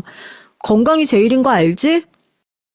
그럼 우리 회사가 미국에 법인회사 세우고 나스닥에 상장되기 전까지 나 멈추지 않을 거야. 그런데 너희 집에서 우리 결혼에 대해 말씀하시지 않아? 사실 내색하지 않았지만 우리 집에선 관연한 딸이 남자친구도 있는데 결혼도 안 하고 있으니 부모님의 걱정과 잔소리가 날로 커졌습니다. 그래도 전 어른들 권유대로 선을 봐서 다른 남자와 결혼하고 싶진 않았어요. 제가 아무 말 없이 가만히 있자 준호 씨는 제 손을 잡았습니다. 이제 우리 회사도 안정기에 접어들었으니 널 행복하게 해줄 자신이 생겼어. 은주야, 우리 결혼하자. 행복하게 함께 살자. 나도 준호 오빠하고만 결혼하고 싶었어. 우리 아기도 낳고 예쁘게 살아요. 결국 준호 씨는 저에게 청혼을 했고 그의 청혼을 기다리고 있던 전 바로 받아들였죠. 준호 씨와 사귀면서 그의 가족들을 만난 적은 없었습니다. 다만 부모님은 족발집을 운영하며 지내시고 남동생이 한 명 있다고 들어보긴 했어요. 결혼 승낙을 받기 위해 준호 씨의 부모님이 하시는 족발집에 처음으로 찾아가 뵀습니다. 엄마, 아빠, 오늘 손님이 그래도 별로 없네요. 큰아들 왔습니다. 이놈 자식, 너 거의 1년 만에 얼굴 보는 것 같다. 그래, 이제 회사는 좀 덜 바쁘냐? 네, 회사도 좀 궤도에 오르고 했으니까 이제 저도 결혼 좀 해야죠. 맨날 얘기하시던 색시감 오늘 데려왔습니다요. 전 부끄럽고 긴장이 됐지만 준호 씨 부모님에게 잘 보이고 싶은 마음에 조신하고 공손히 인사를 드렸죠. 안녕하세요. 아버님 인사가 늦었습니다. 저 준호 씨와 만나고 있는 이은주라고 합니다. 아이구야, 웬 선녀님이 오셨나 했네. 어찌 그리 얼굴이 고운가 아가씨. 우리 준호가 꽁꽁 숨겨둔 이유가 있었구만. 이렇게 이쁜 처잘 진작 좀 데려왔어야지 말이야. 여보, 준호 엄마, 여기 좀 와봐요. 시부는 준호 씨처럼 활달하고 인상도 좋은 분이셨습니다. 식당 카운터에 계신 시부와 반갑게 인사를 나누자 준호 씨 어머니가 주방에서 급히 손을 닦으며 나오셨어요. 아니, 우리 준호가 여자친구 데려왔다고요? 아이고, 반가워라. 네, 어머님 처음 인사드려요. 이렇게 뵈니까 저도 너무 반갑습니다. 왜 우리가 흔히 드라마에서 보는 못된 시부모님 많잖아요. 내 잘난 아들 빼앗아 간 게 너냐라면서 네 조건이 어쩌고 저쩌고 며느리 흠집 잡기 바쁜 그런 시부모님이면 어쩌나 걱정이 많았는데 웬걸요? 준호 씨의 좋은 성격은 그 부모님의 영향을 받았던 모양인지 부모님 두 분 모두 참 좋은 인성을 가진 분들이셨어요. 두 분은 저와 준호 씨에게 각종 족발과 비빔막국수, 김치전 등등 상다리가 부러지도록 많은 음식들을 계속 가져다 주셨습니다. 족발을 한 점 집어 새우젓을 찍어 입에 넣자마자 육즙이 그냥 잘잘 부드러운 것이 너무 맛있었어요. 아니요, 어머님, 족발이 어쩜 이렇게 부드럽고 맛있어요? 돼지 잡내는커녕 고소한 향만 나고 저 이렇게 맛있는 족발 머리털 나고 처음 먹어봐요. 원래 이쁜 것들은 입도 짧고 여시처럼 내숭 떠는 거 아닌가 보다. 은주 양은 얼굴도 이쁜데 어찌 그리 복스럽게 잘 먹고 성격도 좋아 그래? 감사합니다. 근데 진짜 맛있어서 그래요. 전 이미 준호 씨 부모님에게 사랑받는 딸처럼 편하고 사이좋게 지내게 됐어요. 아닌 게 아니라 족발도 맛있고 다소 허름한 식당인데도 손님들이 거의 모든 테이블을 채우고 계셨죠. 그런데 지금 밤 9시인데도 식당에 손님이 이렇게나 많이 오시네요. 오늘은 비도 오고 해서 손님들이 좀 적은 거야. 평소 저녁 시간엔 줄을 서서 기다려야 된다고. 준호 씨 아버지는 자랑스럽다는 듯이 설명하셨습니다. 준호 씨 부모님 가게는 동네에 소문난 대박 맛집이었어요. 카이스트 대학원까지 다닌 똑똑한 준호 씨의 부모님은 20년 넘게 족발 장사를 하셨다고 하니 뭔가 언밸런스해 보였지만 도리어 전 좋았습니다. 가족분들이 교수나 전문직처럼 모두 똑똑하고 엄격한 분위기였다면 평범한 전 숨막혔을지도 몰라요. 준호 씨 부모님은 장남이 처음 데려온 여자친구, 그것도 신부감을 데려왔으니 이것저것 궁금하신 부분이 많았고 전 차근차근 질문들에 답해드렸습니다. 족발을 먹고 간단하게 소주도 조금씩 마시면서 우리의 분위기는 이미 결혼한 뒤에 친밀한 가족과 같았어요. 이렇게 좋은 시부모님이 계시니 전 하루라도 빨리 준호 씨와 결혼하고 싶어졌죠. 그리고 준호 씨는 제가 자신의 부모님과 이렇게 잘 어울리는 모습을 보니 입이 귀에 걸려서 연신 행복하다는 말을 했습니다. 시간이 11시가 다 되어가는 늦은 시간이 되자 급히 남자 한 분이 족발집에 들어왔어요. 이 자식아, 왜 이렇게 늦게 왔냐? 너희 형수 이제 집에 데려다 줘야 돼. 미안. 오늘따라 과장님이 회의를 길게 해서 너무 늦었네. 게다가 회사가 화성시에 있잖아. 형 좀 봐줘. 안녕하세요, 형수님. 형이 보내준 사진은 봤었지만 진짜 미인이시네요. 우리 형이 뭐가 좋다고 이런 미인분이 결혼을 하시려고 그러세요? 그 남자분은 준호 씨의 남동생으로 저랑 동갑인 회사원이었어요. 영어를 무척 잘하는 공대생이었던 재호 씨는 지금 외국계 회사에 다니고 있다고 해요. 동생분도 똑똑하고 좋은 회사를 다니시니 집안 유전자가 좋은 모양이에요. 제가 준호 씨네 가족들에게 환대를 받은 만큼 우리 부모님도 준호 씨를 반겨주셨습니다. 준호 씨가 워낙 넉살 좋은 성격이고 게다가 IT 회사 공동대표를 하는 능력 있는 남자다 보니 우리 부모님은 얼씨구나 하고 제가 좋은 남자에게 시집 간다고 이미 동네에 소문을 내셨다네요. 양가 부모님께서 전폭적으로 우리의 결혼을 밀어주셨고 우린 한 달 만에 결혼식을 올렸습니다.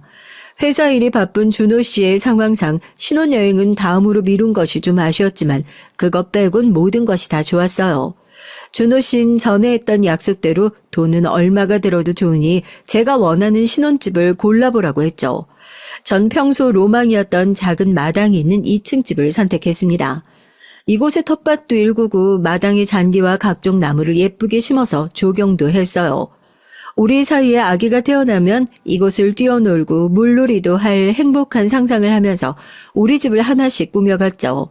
하지만 그렇게 오랫동안이나 아기가 우리를 기다리게 할 줄은 그때는 몰랐습니다. 우리 부부는 병원에 가봤지만 특별히 임신이 안 될 조건이 없음에도 임신이 되지 않았으니까요. 남들이 볼 때 부러워할 만한 가정이었지만 아이가 없으니 제 속은 타들어갔죠. 하지만 제가 불안해하고 조급해한다고 뭐가 바뀌겠어요. 그저 바쁜 남편 건강하도록 음식 잘 챙겨주고 사업하는 남편의 안사람으로서 입는 옷이나 챙겨주면 사이좋게 잘 살고 있었어요. 우리가 결혼하고 오래되지 않아 서방님도 결혼하게 됐습니다. 서방님이 시댁에 데려온 아가씨는 저보다 1살 어린 여자분이었는데 한눈에 전 알아볼 수 있었어요.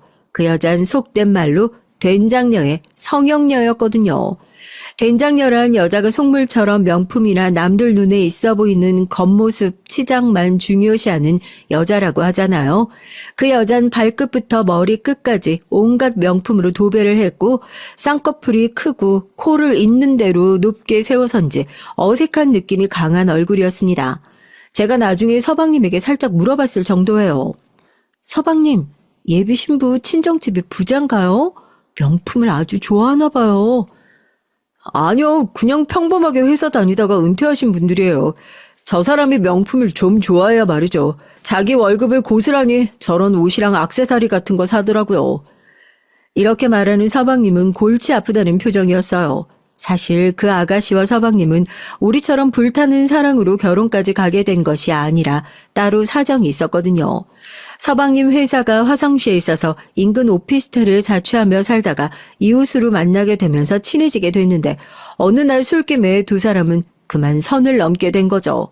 그 이후로 연애를 하긴 했는데 아가씨는 서방님을 좋아했지만 서방님은 그 아가씨에 대해 진지한 마음이 아니었었대요. 그저 좀 사귀다 말려고 했답니다. 하지만 그날 밤 아기가 생긴 거예요. 그래서 서방님은 자신의 아이를 책임질 마음으로 이 아가씨와 결혼을 하게 된 거죠. 서방님은 난감해하면서 얘기를 했지만 전 속으로 조금 부끄러웠어요. 속도 위반이라도 아기가 생긴다니 얼마나 좋겠어요. 이런 사정이 있으니 결혼식은 바로 그 다음 달에 올렸고 그렇게 동서가 새 식구로 들어오게 된 겁니다. 구독자 여러분, 관상을 믿으시나요? 전 사람을 볼 때 조금 따지는 편인데요. 우리 동선 제가 본 관상과 첫인상 그대로의 성격을 지닌 사람이었습니다. 젊은 여자가 과하게 꾸미고 성형까지 그렇게 한 것이 좋아 보이지 않았는데 그보다 동서의 성격이 더욱 문제였어요. 자기 형편에 맞지 않게 과소비하는 데에다가 말을 너무 생각 없이 내뱉는 성격이죠. 하루는 가족 모두 시댁에 모여 저녁을 먹으며 대화를 하는 자리였어요. 거기에서 동서는 아이가 없는 저 들으라는 식으로 속없이 얘기를 하더군요. 난 신혼생활도 없이 바로 애기 엄마가 돼버렸으니 이 신세 어쩜 좋아요? 내가 잘 나가는 싱글이었던 때가 바로 엊그제 같은데 말이죠. 당신이 언제 잘 나갔어? 진짜 미인인 우리 형수도 가만히 있구만. 이가 진짜? 또 형님하고 나 비교할 거야? 그래도 시집 오자마자 떡두꺼비 같은 손자 낳아준 이 둘째 며느리가 더 이쁘죠, 어머님? 어머님은 제 눈치를 살피면서 말씀하셨어요. 둘째야, 아기가 생긴 건 축복이야. 감사한 마음으로 열심히 키우거라. 그런데 왜 차린 음식들은 이렇게 안 먹는 게야? 속이 안 좋아? 석훈이 임신해서 15kg나 몸무게가 늘었는데도 안 빠져서 큰일이에요. 족발같이 고칼로리 먹으면 제 몸매는 어째요? 족발집에서 아들 둘을 키운 자부심 많은 시부는 이런 동서의 말에 기분이 조금 상하셨지만 갓 태어난 손주를 보시느라 정신이 없으셨어요. 형, 요즘 회사는 잘 되고 있어? 사실 요즘 남편의 회사는 초반의 기세가 무색하게 악재가 더해지면서 분위기가 좋지 않았습니다. 야후 코리아도 사업을 철수할 정도로 한국 시장은 검색 사이트가 우후죽순 많이 생겼고 대형 업체 틈바구니에서 남편의 회사는 갈수록 설 자리를 잃고 있었죠. 남편은 어두운 얼굴로 그저 그렇다고 둘러댔어요. 형님은 참 좋겠어요. 이렇게 큰 회사 대표인 시숙이 있어서 주변에서 남편 땡 잡았다 얘기 듣죠? 서울에서 2층 집에 살고 차도 외제차고 사고 싶은 건 다 살 수 있겠네. 부럽다. 땡 잡은 건 저예요, 재수씨. 우리 아는 절약만 하고 맨날 저 챙기느라 자긴 돌보지도 않는 사람인걸요. 이렇게 이쁜 여자가 옷이나 가방 같은 거 사는 건 관심도 없고 집안 살림은 얼마나 야무지게 하는지 참 전 결혼 잘한 것 같아요. 형 말이 맞아요. 우리 형수님 같은 분이 별로 없지. 우리 여보는 곧 죽어도 샤넬 슬리퍼는 신어야 직성이 풀리는 사람이라서 이해 못하겠다. 어느 날 회사에 있는데 나한테 전화해서 비싼 완도 전복 시켜 먹고 싶은데 통장에 돈이 없다고 마이너스 통장 만들겠다고 하는 사람이에요, 이 사람이. 아무리 돈이 없어도 신용카드 돌려가면서 사고 싶은 건 사야만 하는 여자라니까. 서방님은 중산층의 벌이에 씀씀이는 해픈 동서에 대한 불만이 많았어요. 같은 여자인 제가 봐도 이해 불가였으니 그럴 만도 했죠. 그러던 한편 2008년 불어닥친 미국발 금융위기의 여파로 한동안 주식과 금융시장은 꽁꽁 얼어붙었습니다. 그때부터 대출받은 사업자금이 묶여있던 데에다가 남편의 회사에서 출시한 어플리케이션까지 갑자기 소비자의 외면을 받기 시작했어요. 어쩔 수 없이 남편은 하나둘 직원을 해고하고 사업 규모를 줄여나가면서 이 위기를 극복하기 위한 노력을 했죠. 남편은 하루에도 몸무게가 1kg씩 줄어드는 것 같다고 말할 정도로 마음고생이 심했어요. 그렇지만 이런 노력에도 불구하고 은행과 금융권에서 회사의 사업자금 회수를 요구하기 시작했습니다. 결국 1년도 더 버티지 못하고 남편의 두 번째 회사는 부도가 나버리고 말았죠. 그리고 그동안 우리가 모았던 재산의 가치는 거의 영원에 가깝게 수령하게 됐습니다. 이미 몇백억의 부자가 됐다고 느낀 건 일장춘몽 한순간의 재산이었던 거예요. 심지어 우리가 살고 있던 주택과 회사가 보유했던 빌딩 등 모두 경매의 절차에 넘어갔으니까요.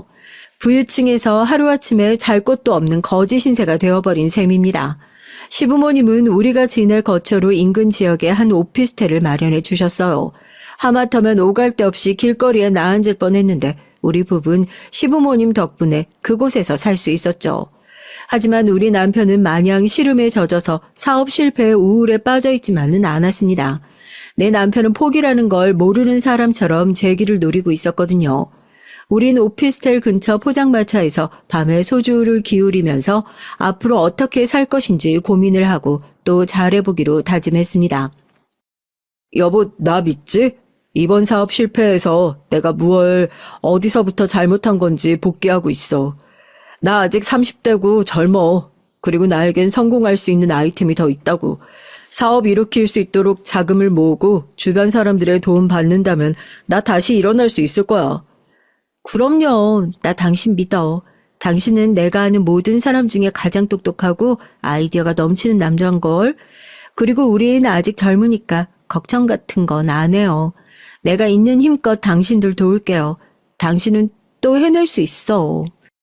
남편은 그 무렵 주변 전문가를 통해 사업 정리에 대해 상담을 받고 있었어요. 회사 자체를 희생할지 파산할지, 직원들의 임금 체불을 어떻게 해결할지, 그리고 회사가 체납한 세금에 대한 납세 의무는 어떻게 되는지 등등 회사 법인에 대해서 조언을 듣고 차근히 정리해 나갔습니다. 보통 이렇게 회사가 파산하면 대표는 자기 재산을 몰래 챙겨서 직원들 임금 지불도 체납된 채 도주한다고들 하는데 우리 남편은 그 마지막까지 최대한 도덕적으로 그리고 직원들에게 피해를 줄이는 방향을 고민하면서 정리해 나갔어요. 결국 남편은 결단을 내리고 사업을 과감하게 정리했습니다. 우선 회사에 폐업 신청을 하고 남편 본인도 개인 파산 신청을 했어요. 밀린 직원들 급여도 근로복지공단에서 사업주 대신 지급해주는 채당금으로 처리를 했고요.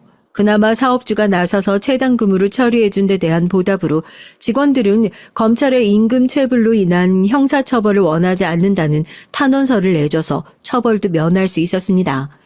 물론 이 모든 과정은 매우 복잡하고 상당한 노력이 들었지만 남편은 사업 정리를 잘 마무리할 수 있었어요.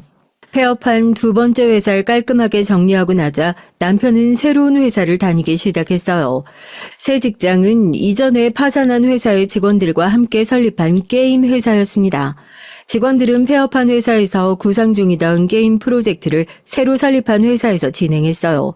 남편은 한동안 집에 생활비가 없었기 때문에 퇴근한 이후엔 대리기사도 했어요. 이렇게 낮과 밤 가리지 않고 종잣돈을 모아가면서 남편은 열심히 살았습니다. 이 시간들은 뼈를 깎는 인고의 시간들이었어요. 남편은 대리기사를 하면서 술 먹은 진상들이 난동을 피우고 심지어 이 개새끼야 하면서 욕설을 듣질 않나 못 볼 걸 많이 당했죠. 남편은 이 시간들을 견디면서 세 번째 회사가 자신의 마지막 사활을 건 곳이라는 것을 마음으로 조금씩 키워나갔습니다. 여보, 내가 얼마 전에 얘기한 심심풀이 게임 말이야. 그게 간단한 게임이었는데 생각지도 않게 인기를 타면서 그 게임이 구글 플레이 스토어에 며칠간 급상승 1위도 기록했어. 이거 대박 조짐이 보이는걸? 게임 회사에서 출시한 어플리케이션이 대박이 난 한편 남편은 부족한 자금을 모으는 일에 몰두했습니다. 재도전하는 기업인을 돕는 정부 정책을 찾아서 정책금융기관부터 펀딩을 받을 수 있도록 준비를 하고 있었죠. 재기지원 펀드라는 것이 있어서 남편 회사가 재기자금을 지원받을 수 있기 때문입니다.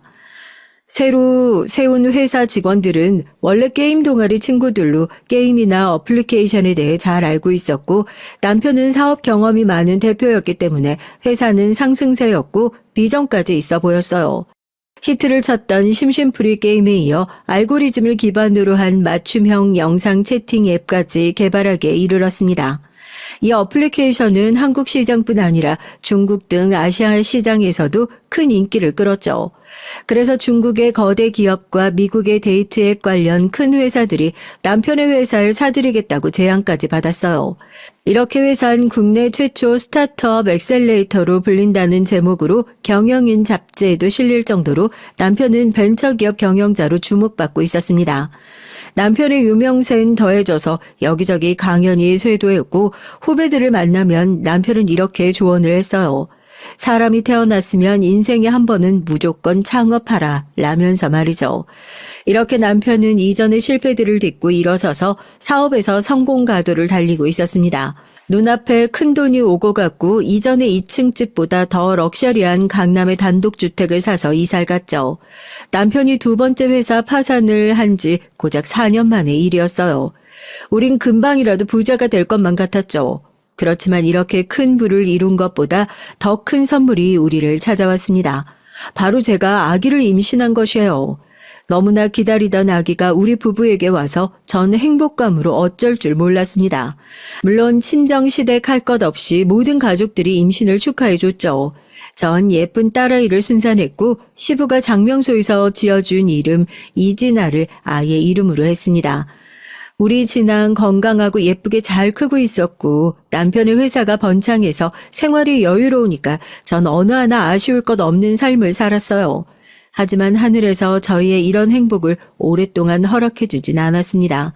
2016년에 우리나라의 사드 배치 논란으로 중국 회사들이 약속했던 투자 계약을 이행하지 않기 시작한 거예요. 이를 계기로 남편 회사의 자금이 점점 경색되기 시작했죠. 또한 여러 가지 악재가 겹치기 시작했습니다. 직원들의 급여와 퇴직금도 밀려서 10억이 넘는 수준에 이르렀고요. 이를 해결하고자 족발집을 하는 부모님에게 손 벌리는 것도 한계에 다다랐으니까요. 급한 자금 대출을 받고자 사재를 이용했지만 채권자였던 사람들은 하루가 다르게 험악하게 대출을 갚으라며 나왔어요. 남편은 망해가는 회사를 살리고자 동분서주했었고 전 남편을 돕기 위해 시부모님 족발 가게에 나가서 일손을 도우면서 생활비를 벌었습니다. 남편은 집에 녹초가 되어서 돌아왔고 매일 한숨을 쉬고 끊었던 담배와 술까지 했어요. 힘들어하면서 겨우겨우 지탱해온 사업이 도무지 나아질 기미가 보이지 않아서인지 자꾸 죽겠다고까지 푸념하는데 옆에서 보는 저도 정말 힘들었습니다. 남편의 무력감은 날이 갈수록 더해가고 이제 저에게 이렇게까지 말하는 거예요. 난 이제 막다른 길로 몰렸다. 내가 모든 걸 다 안고 가는 게 좋지 않을까? 여보, 내가 없어도 진아랑 잘 살 수 있지? 이렇게 못난 말을 해야 되는데 제가 알던 남편의 모습이 아닌 겁니다. 아니라고 열심히 하면 된다고 응원하는 것도 하루 이틀이지. 계속 이러니 솔직히 저도 지쳐서 대답도 나오지 않는 상황이었어요. 그러던 어느 날 시부모님 식당에서 일하고 퇴근해서 집에 돌아온 전 너무 고통스러운 현실을 마주하게 됐습니다. 가세가 기울면서 급히 이사를 온 28평형 빌라에 온 집안이 컴컴했고 화장실에서 새어나오는 불빛만 가늘하게 보였을 뿐이에요. 현관에 남편의 신발을 보고 남편이 먼저 집에 왔다고 생각하고 화장실 안으로 들어가 보니 믿을 수 없는 광경이 펼쳐져 있었습니다. 내 남편이 숨져 있는 것이에요. 자욱한 연기 속에 남편은 화장실 바닥에 쓰러져 있었고 그 옆에 타다 남은 번개탄이 있었습니다. 전 그대로 뒤로 나자빠져서 눈앞의 광경에 할 말을 잃고 보고만 있었죠. 이윽고 전 정신을 차리고 남편의 뺨을 쳐댔어요. 여보, 일어나. 여보 죽으면 안 돼. 하지만 이미 남편의 머리도 손도 축 처져선 아무 반응이 없었죠. 전 울면서 119에 신고를 했습니다. 남편을 어떻게든 살려보려고 했지만 병원에 가서 의사로부터 듣게 된 건 이미 남편이 사망한 뒤라는 얘기뿐이었어요. 경찰도 병원으로 와서 저에게 조사를 받으며 남편의 사망 사건 수사를 시작했습니다. 그간의 남편 상황을 얘기 듣고 집에 외부 침입 흔적이 없는 점 등으로 미뤄서 결국 경찰은 남편이 자살을 한 것으로 결론을 내고 말았습니다. 나쁜 사람아, 모진 사람아. 누구는 50살에도 파산했다가 다시 재개해서 더 크게 사업 일으켰다더라. 사람이 독하게 마음먹고 헤쳐나가지 못할 일이 뭐라고 이렇게 황망하게 가버린 거야.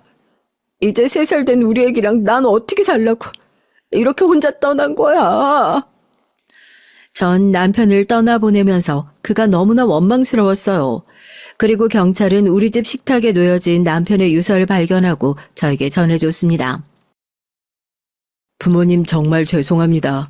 이 불효자식은 앞으로 닥칠 일들을 감당할 자신이 없어서 여기에서 생을 마감하려고 합니다. 부모님에게 큰 불효인 줄 알면서 이렇게 할 수밖에 없는 못난 아들을 용서해 주십시오. 부디 이 못난 아들은 잊으시고 부모님께서 건강하게 지내시길 빌겠습니다. 그리고 여보, 당신에게 가장 미안하고 또 미안하오. 내가 7년 전 2번째 사업이 망했을 때 그래도 젊고 자신이 있었어. 당신 덕에 힘을 내서 재기에 성공했지만 이번 실패는 차마 견디기가 힘들더군. 못난 남편이어서 착하고 꽃 같은 당신을 끝까지 행복하게 해주지 못해서 정말 미안해요. 우리 진아 잘 부탁해. 그리고 당신이 나보다 더 좋은 남편 만나서 행복하길 빌게. 당신을 정말 사랑했어. 남편의 유서를 옮겨 쓰고 있는 지금도 저는 흐르는 눈물을 참을 수가 없어서 한참을 아무것도 하지 못할 만큼 이날은 저에게 고통스러운 기억입니다. 이 고통은 아직도 제가 치유하지 못한 상처로 남아있을 뿐이에요. 남편이 스스로 목숨을 끊을 동안 그를 막지 못한 제 자신에 대한 죄책감은 더욱 무거워졌죠. 나에게 살고 싶다고 그렇게 못난 소리를 한 것도 모르고 옆에서 더 잡아줄 걸, 옆에서 더 힘이 되어줄 걸. 남편의 장례식에 많이들 와주셨지만 죄책감과 슬픔으로 몸도 마음도 전 제대로 가눌 수가 없었어요. 사업 실패로 스스로 목숨을 끊은 사람의 아내가 무슨 말을 할 수 있겠습니까? 죄스러운 마음에 고개도 들 수 없었고 아무도 없는 곳으로 도망가고만 싶었어요. 세상을 등진 남편 없이 3살박이 딸을 데리고 홀로 어떻게 살아가야 하나 막막한 마음에 눈물만 흘리는데 장례식장에 서방님이 달려오셨어요. 그리고 자신의 형 영정사진 앞에서 얼마나 서럽게 울고 또 울던지요. 서방님 뒤에 같이 온 동선 기도를 하고 서 있다가 한참이 걸리는 자기 남편을 두고 저에게 다가왔습니다. 형님, 시숙님이 갑자기 이렇게 가실 줄 몰랐어요. 무슨 조짐은 없었어요? 조짐? 무슨 조짐? 내가 우리 남편 죽을 마음 먹었다는 걸 알고도 가만히 있었다는 뜻이야? 지금 내 속이 말도 아니야. 괜한 말 말고 저기 가서 육개장이나 먹고 가. 정 그 순간 툭 하면 속 뒤집어 놓는 동서의 얼굴 보기 싫었고 그녀의 말을 들을 여유 따위는 없었어요. 형님도 참, 내가 뭘 했나요? 난 그냥 시숙도 형님도 너무 안 됐어서 일을 막을 수 없었나 물어본 거지. 뭐 어차피 이렇게 된 거 형님도 좋게 생각하세요. 사업이 3번이나 망해서 형님 마음고생 많았잖아요. 시숙님 사업한다고 형님은 돈 꾸러다니고 족발집에서 종업원처럼 일하고 매일 속만 썩였는데 차라리 잘 됐죠 뭐. 세상에 만상에 지금 시숙 장례식에 와서 한단 소리가 글쎄. 전 동서의 말을 듣는 순간 눈이 뒤집혀졌어요. 장례식이고 뭐고 까맣게 다 있고 동서에게 소리쳤습니다. 나가! 당장 내 남편 장례식에서 나가란 말이야! 이 상황에 동서는 아연실색하며 뒷걸음질 치다가 식장을 나가버리고 서방님과 시부모님 모두 놀라서 저에게 오셨어요. 무슨 일이냐며 묻는 가족들에게 전 아무 말도 못하고 그대로 실신해버렸습니다. 얼마나 지났을까 전 장례식장에 딸린 작은 방 안에 누워 있었습니다. 그리고 옆엔 시모가 제 손을 잡고 걱정스러운 얼굴로 계셔줬어요. 얘야, 정신이 좀 드니? 나도 아들 잃은 애입니다. 내 마음도 갈기갈기 찢어질 듯 머리가 하얗고 숨쉬기도 싫은 지경이야. 우리 큰아들이 아내 하나는 참 잘 얻었지. 이렇게 지 생각만 하는 안사람 두고 목숨을 끊다니. 그래, 아까 무슨 일 있었냐? 네가 그렇게 그럴 애가 아닌데 둘째한테 소리를 지르고 내쫓아서 말이다. 어머님 죄송해요. 제가 정신이 나갔나 봐요. 그런데 어머님, 저 똑같은 상황이 와도 전 또 동서 내쫓을 거예요. 아니 지금도 다시 그 얼굴 보면 빗자루 들고 때리면서 쫓을지도 몰라요. 아니 왜? 걔가 무슨 말을 했다니? 전 시모를 붙잡고 울면서 동서의 말을 전해드렸습니다. 그 말을 들으신 어머님은 극대노하셔서 그대로 시부에게 가서 이 일을 전하셨어요. 그랬더니 뒤이어 시부의 버럭하는 소리가 들렸고 두 분은 한참을 언성 높여가며 말씀하셨어요. 전 안쪽 방에 누워 있어서 정확히 어떤 말씀을 나누는지 그땐 알 수 없었지만 아마 그때부터 동서는 이미 시댁에서 복수의 대상이 됐을 겁니다. 그 인면수심에 새치열을 놀린 대가를 치르게 되겠죠. 시부는 서방님을 당장 장례식장으로 불러들이고 고래고래 소리치셨어요. 너, 네 마누라가 아까 와서 네 형수한테 대고 한 말 들었어, 안 들었어? 네? 아니요, 전 모릅니다. 그 사람이 무슨 실수라도. 이 멍청한 놈아. 작은 며느리가 평소에도 꼬락선이 별로고 여기저기 본데 없이 말하고 다니는 건 내가 이미 알고 있었다만 사람으로서 할 소리가 따로 있지. 너희 형 영정사진 앞에서 형수한테 비웃었다더라. 사업 실패하고 사고만 치던 남편이 죽어서 잘 됐단다. 이게 사람이냐? 어? 이게 사람이 할 소리야? 인연이 그런 개소리를 했단 말이에요? 믿을 수가 없어. 진짜고 말고 니네 형수가 어디 실현할 사람이야? 그 말 듣고 니네 형수가 실신했다가 좀 전에 깼는데 너 이놈아 당장 그년이랑 이혼해. 네가 이혼 못하면 너까지 오적에서 파버릴 거야. 아버지 이혼이 대수예요? 하다 이게 별말을 다 하네. 내가 오늘 인연 복날 개패드 잡아버릴 거예요. 서방님은 부글거리면서 화를 더 이상 참지 못하겠다는 듯이 벌떡 일어나서 나가버렸어요. 이후에 동서와 서방님 간에 무슨 사단이 났든 전 관심 없었습니다. 우리 남편이 세상에 없는데 그딴 일들이 다 뭐겠어요. 전 시부모님을 의지해가며 겨우 남편의 장례식을 마쳤습니다. 남편의 장례식이 끝나자마자 살고 있던 집을 팔기 위해 부동산에 들렀죠. 남편 사업 정리해야 해서 되도록 급히 팔아주세요. 아유, 사정은 딱하지만 지금 비수기라 집을 사려는 사람이 별로 없어요. 웬만하면 시세보다 많이 낮춰서 내놓아야 팔릴 것 같은데 어쩌죠? 부동산 사장님은 제가 알고 있던 시세보다 2억이나 깎아서 내놓으라고 하더군요. 남편의 사업을 정리하면서 갚을 돈이 얼만데 유일한 재산도 값어치를 못 받는 건지 정말 암담하기만 했어요. 그런데 남편과 회사의 공동대표였던 신 대표가 절 찾아와서 얘기를 해주는 겁니다.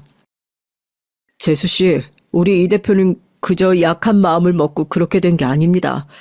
그게 아마 이 대표에겐 최대한으로 재수씨와 가족 그리고 회사 직원들을 보호할 수 있는 방법이었던 거예요. 이 대표는 채권자들이 우리가 살고 있던 집 그리고 예금 등을 건드리지 못하도록 조치를 취했고 직원들의 퇴직금까지 정리해놓고 나에게 이 사실을 알려줬습니다. 아마 지난번 사업 실패 때 회사가 망하면서 자기 전 재산까지 날리는 일이 이번엔 없도록 한 것 같아요. 그러니까 재수 씨 집 팔 필요도 없고 갚을 돈도 없습니다. 지금의 재산으로 사시면 되세요. 그리고 제가 이 대표 딸의 아버지처럼 모든 일을 다 해주겠습니다. 어떻게든 저도 재기에 성공해서 진아가 대학도 가고 유학도 갈 때까지 모두 제가 도울게요. 제 남편을 오해하고 의심했던 제가 미웠어요. 결국 우리 가족과 직원들을 지키기 위해 남편이 어쩔 수 없이 그런 선택을 했다니. 그런 남편이 고맙고 존경스러웠지만 한편으론 남편이 너무 미웠습니다. 아무리 재산이 있으면 뭐하나요? 내 남편이 세상에 없다면 무슨 소용일까요? 전 부동산에 집을 매도하기로 했던 걸 취소하고 우리 딸과 함께 지금까지 이 집에서 잘 살고 있습니다. 그리고 남편이 지켜준 재산 덕에 생활비 걱정 없이 딸을 키우며 지낼 수 있게 됐어요. 하지만 진아가 유치원을 가고 나서부턴 시간 여유가 생겨서 시부모님 족발집에서 일하고 있습니다. 시부모님은 한사코 그런절 만류하셨지만 그저 전 시부모님과 함께 일을 하고 싶었어요. 그리고 시부모님도 전보다 많이 늙으셨습니다. 큰 아들도 없는 분들에게 저라도 할 수 있는 만큼 옆에 있어 드리고 싶었거든요. 아, 그 싹퉁머리 없는 동선 어떻게 됐냐고요? 서방님은 그날 장례식을 뛰쳐나간 뒤 동서에게 마구 퍼부었다고 합니다. 비단 그 실언뿐 아니라 그전부터 서방님은 동서에게 쌓인 불만이 많았으니까요. 내 형이 사업 실패만 했으니 잘 죽었다고 형수한테 말한 게 사실이야? 네가 성형이라 해대더니 이제 뇌까지 성형해서 미친 거 아니야? 어떻게 그런 소리를 형 장례식장에 형수한테 할 수가 있어? 아우, 알았어. 내가 잘못했어. 그냥 말실수 좀 한 건데, 그거 갖고 형님은 날 쫓아내고 당신도 이렇게 무섭게 그러기야? 이렇게 반성 없이 대충 넘어가려는 동설, 서방님은 결국 참지 못하고 뺨을 2대 때렸어요. 그리고 동선 남편이 자기를 때렸다는 사실에 열이 받아서 바로 집을 뛰쳐나가선 친정에 가버렸다고 합니다. 그리고 6살밖에 안 된 자기 아들도 집에 둔 채로 자기 친정에서 며칠 동안 버티고 안 왔대요. 서방님이 직접 친정으로 자기를 데리러 와서 때린 걸 싹싹 빌기 전까지 집에 돌아가지 않겠다는 문자를 보냈다는군요. 말도 나쁘게 하고 머리도 안 좋은 동서였습니다. 지금 그렇게 자기가 자존심 세우고 뻗팅기고 있을 상황이 아닌 것도 모르고 말이죠. 서방님은 이와 같이 하소연했습니다. 차라리 이번 기회에 그 여자랑 갈라설 겁니다. 그동안 아들 하나 보고 참으면서 살았어요. 이 여자 하루 일과가 어떤지 아세요?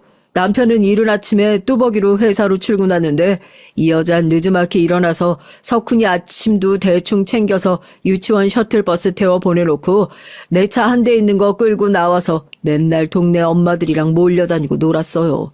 쇼핑몰 다니고 브런치 먹으러 다니면서 돈 써대고 애들은 이 학원 좋다, 이 교구 좋다, 그런 시답지 않은 수다 떨며 오후까지 놀다가 석훈이 유치원에서 올 시간 맞춰서 집에 들어가는 거예요. 집안일이라도 깨끗이 청소하고 빨래하고 애 교육 챙기면 내가 뭐라고 합니까? 맨날 집은 어질러져 있고 설거진 쌓여 있고 늦게 퇴근해서 들어가면 피곤한 남편한테 대고 누구 집은 어쩌고 저쩌고 돈 없다고 지랄거려요, 이 여자. 사치가 심해서 한글도 못하는 석훈이를 죽어도 영어 유치원에 보내야 한다질 않나. 자긴 집에서 책 한 권 안 읽으면서 다른 집에서 100만 원 넘는 전집 산다고 들었으면 그냥 우리 아들은 무조건 사야 한대요. 내 월급이 400만 원 정도 가져온다 치면 매달 그 이상은 아내가 써대서 적자 신세 면하질 못해요. 지금 집도 내가 결혼할 때 전세자금 대출 보태서 마련한 건데 결혼한 지 6년 되는 동안 여전히 그 신세를 못 면하고 있는 건 다 그 여자 때문입니다. 내가 소비 좀 줄이고 집 사야 한다고 하면 그냥 웃어요. 에이, 능력 있는 당신이 더 벌어오면 되지. 시숙처럼 사업을 해볼래? 그럼 훨씬 생활비 많이 가져올 수 있지 않아? 이렇게 철없는 소리만 해댄다니까요. 툭 하면 입술에 필러 넣고 이마에 무슨 시술하고 얼굴이 갈수록 성형한 티만 많이 나면서 늙은이 취해져서 있던 정도 뚝 떨어졌어요. 이번 일 겪으면서 이혼 결심하게 됐으니 저 말리지 마십시오. 동선 일주일이 지나도 남편이 자기를 데리러 오지 않자 뒤늦게 사태를 파악하고 자기 집에 들어가려고 했어요. 하지만 이미 서방님은 현관문 비밀번호를 바꿔놓고 동서를 집 안으로 들여보내지 않았습니다. 당장 이혼할 테니 집에 올 필요 없다는 말로 동서를 내쳤죠. 깜짝 놀란 동선 시부모님 족발가게로 달려가서 사정을 했대요. 그이가 저랑 이혼하겠다고 저리 무섭게 나와요. 아버님, 어머님이 제발 좀 말려주세요. 하지만 심은 그런 동서의 손모가지를 꾹 잡고 잔뜩 눈에 힘이 들어간 채로 말씀하셨어요. 내가 우리 애들 키우면서 사람은 착하게 살아야 한다. 인성 올바르면 하늘에서 복을 주신다. 그런 말하면서 키웠던 사람이야. 그런데 다른 사람도 아니고 네 시숙이 죽었는데 거기다 대고 멋이 어째? 내 아들이 죽어서 잘 됐다고? 앞으로 넌 내 며느리도 아니고 사람 취급도 안 할 거다. 여기서 썩 나갈. 인연이 이제 이 집에 얼씬도 하지 마라. 그러고 동서를 향해 굵은 소금 한 바가지를 들고 나와서 마구 뿌려댔어요. 동서는 기겁을 하고 도망을 갔고 결국 서방님은 진짜로 동서와 이혼했습니다. 동서는 그야말로 땡전 한 푼 못 받고 소방 맞은 것이죠. 시부모님은 원수 같은 동서 때문에 그의 아들인 석훈이까지 미운 마음이 생겼다고 하셨어요. 그리고 아빠 없이 살 제 딸이 안쓰럽다면서 시부모님이 갖고 계신 재산을 모두 딸의 명의로 증여해 주신 겁니다. 서방님도 저에게 미안한 마음이셨던지 이에 대해서 한마디도 보태지 않고 따랐던 것 같아요. 물론 전 서방님의 아들 석훈이가 좀 더 크면 그 몫을 다시 증여해서 돌려줄 생각입니다. 지금은 시부모님도 서방님도 이렇게 하시는 것이 마음이 편할 테니까요. 남편이 남겨준 재산에 시부모님이 증여해 주신 재산까지 전 청소 도우미와 운전기사도 두면서 돈 걱정 없이 여유롭게 살고 있어요. 시부모님과 친정부모님 모두 건강히 잘 계시고 평일에 3일씩은 시부모님 족발가게에서 일도 도와드리며 사는 얘기도 하면서 시댁과의 인연을 이어가고 있습니다. 시부모님은 제가 원한다면 족발집을 물려주고 싶다고 하셨지만 아직 제가 결심이 서지 않기 때문에 고민 중에 있어요. 지금 전 초등학생이 된 딸아이가 건강하게 크도록 뒷바라지하고 아이를 교육시키는 일에 전념하고 있기 때문입니다. 늦둥이 딸을 둔 탓에 딸아이 친구들 엄마보다 좀 더 늙은 엄마인지라 뒤처지지 않게 더 부지런 떨며 살아가고 있어요. 딸은 너무 어릴 때 자기 아빠를 잃었기 때문에 전 딸에게 틈날 때마다 남편의 사진을 보여주고 아빠에 대한 얘기도 들려줬어요. 우리 딸이 자신의 뿌리인 아빠를 잊지 않고 기억해 주었으면 좋겠습니다. 너희 아빠 정말 똑똑한 분이셨어. 우리 딸 카이스트라고 알지? 우리나라에서 천재라고 불리는 사람들만 가는 대학교 말이야. 너네 아빠 거기 대학교도 다니고 대학원까지 다녔어. 그뿐인 줄 알아? 아빠는 사업가로서 추진력도 있고 신념도 강한 멋있는 남자였어. 그래서 큰 벤처회사도 3번이나 만들었고 인터뷰도 하고 강연할 정도로 성공했었지. 근데 그런 아빠가 왜 지금 우리 곁에 없는 거예요? 그건 말이다. 아빠는 우리가 진아랑 엄마 그리고 회사 직원들을 지키기 위해서 희생하신 거야. 이렇게 얘기하면 똑똑한 우리 딸은 마치 모든 일을 이미 알고 있다는 듯이 다 이해했다는 눈빛으로 절 바라보곤 합니다. 뿐만 아니라 우리 두 모년 여행도 자주 다니고 있어요. 견문도 넓히고 좋은 세상 많이 보며 자랐으면 하는 바람으로 진아와 둘이서 국내에도 다니고 1년에 2번 이상은 해외여행도 다니면서 지내고 있습니다. 우리 아이가 넓은 세상을 바라보고 마음을 단단히 다지며 자라서 자기 아빠처럼 아니 아빠를 뛰어넘는 멋진 사람으로 성장하길 바라면서 말이죠. 여자 혼자 몸으로 자식을 키우다가 문득 고비고비 힘들 때마다 전 항상 남편을 떠올려요. 이 생에서 열심히 살면서 우리 진아를 잘 키우고 나면 고개를 아주 빳빳이 들고 저 세상에 먼저 간 남편 앞에서 큰 소리 뻥뻥 칠 거라고요. 당신이 비록 먼저 갔지만 난 굴하지 않고 이렇게 우리 딸 잘 키워냈다고 말이죠. 그럼 내 남편은 기특한 절 칭찬하며 고생했다고 안아주겠죠? 여기까지 저의 굴곡지게 살아왔던 얘기였습니다. 제 사연을 끝까지 함께 들어주신 구독자 여러분께 무한한 감사를 보냅니다. 혹여 지금 힘들고 버거운 일을 겪고 계신 분 있다면 하루하루 버티다가 언젠간 좋은 날이 올 테니 포기하지 않으시면 좋겠어요. 별의 별일 다 겪은 저도 그런 마음으로 하루하루 살아가고 있습니다. 우리 모두 힘을 내서 살아봐요. 화이팅!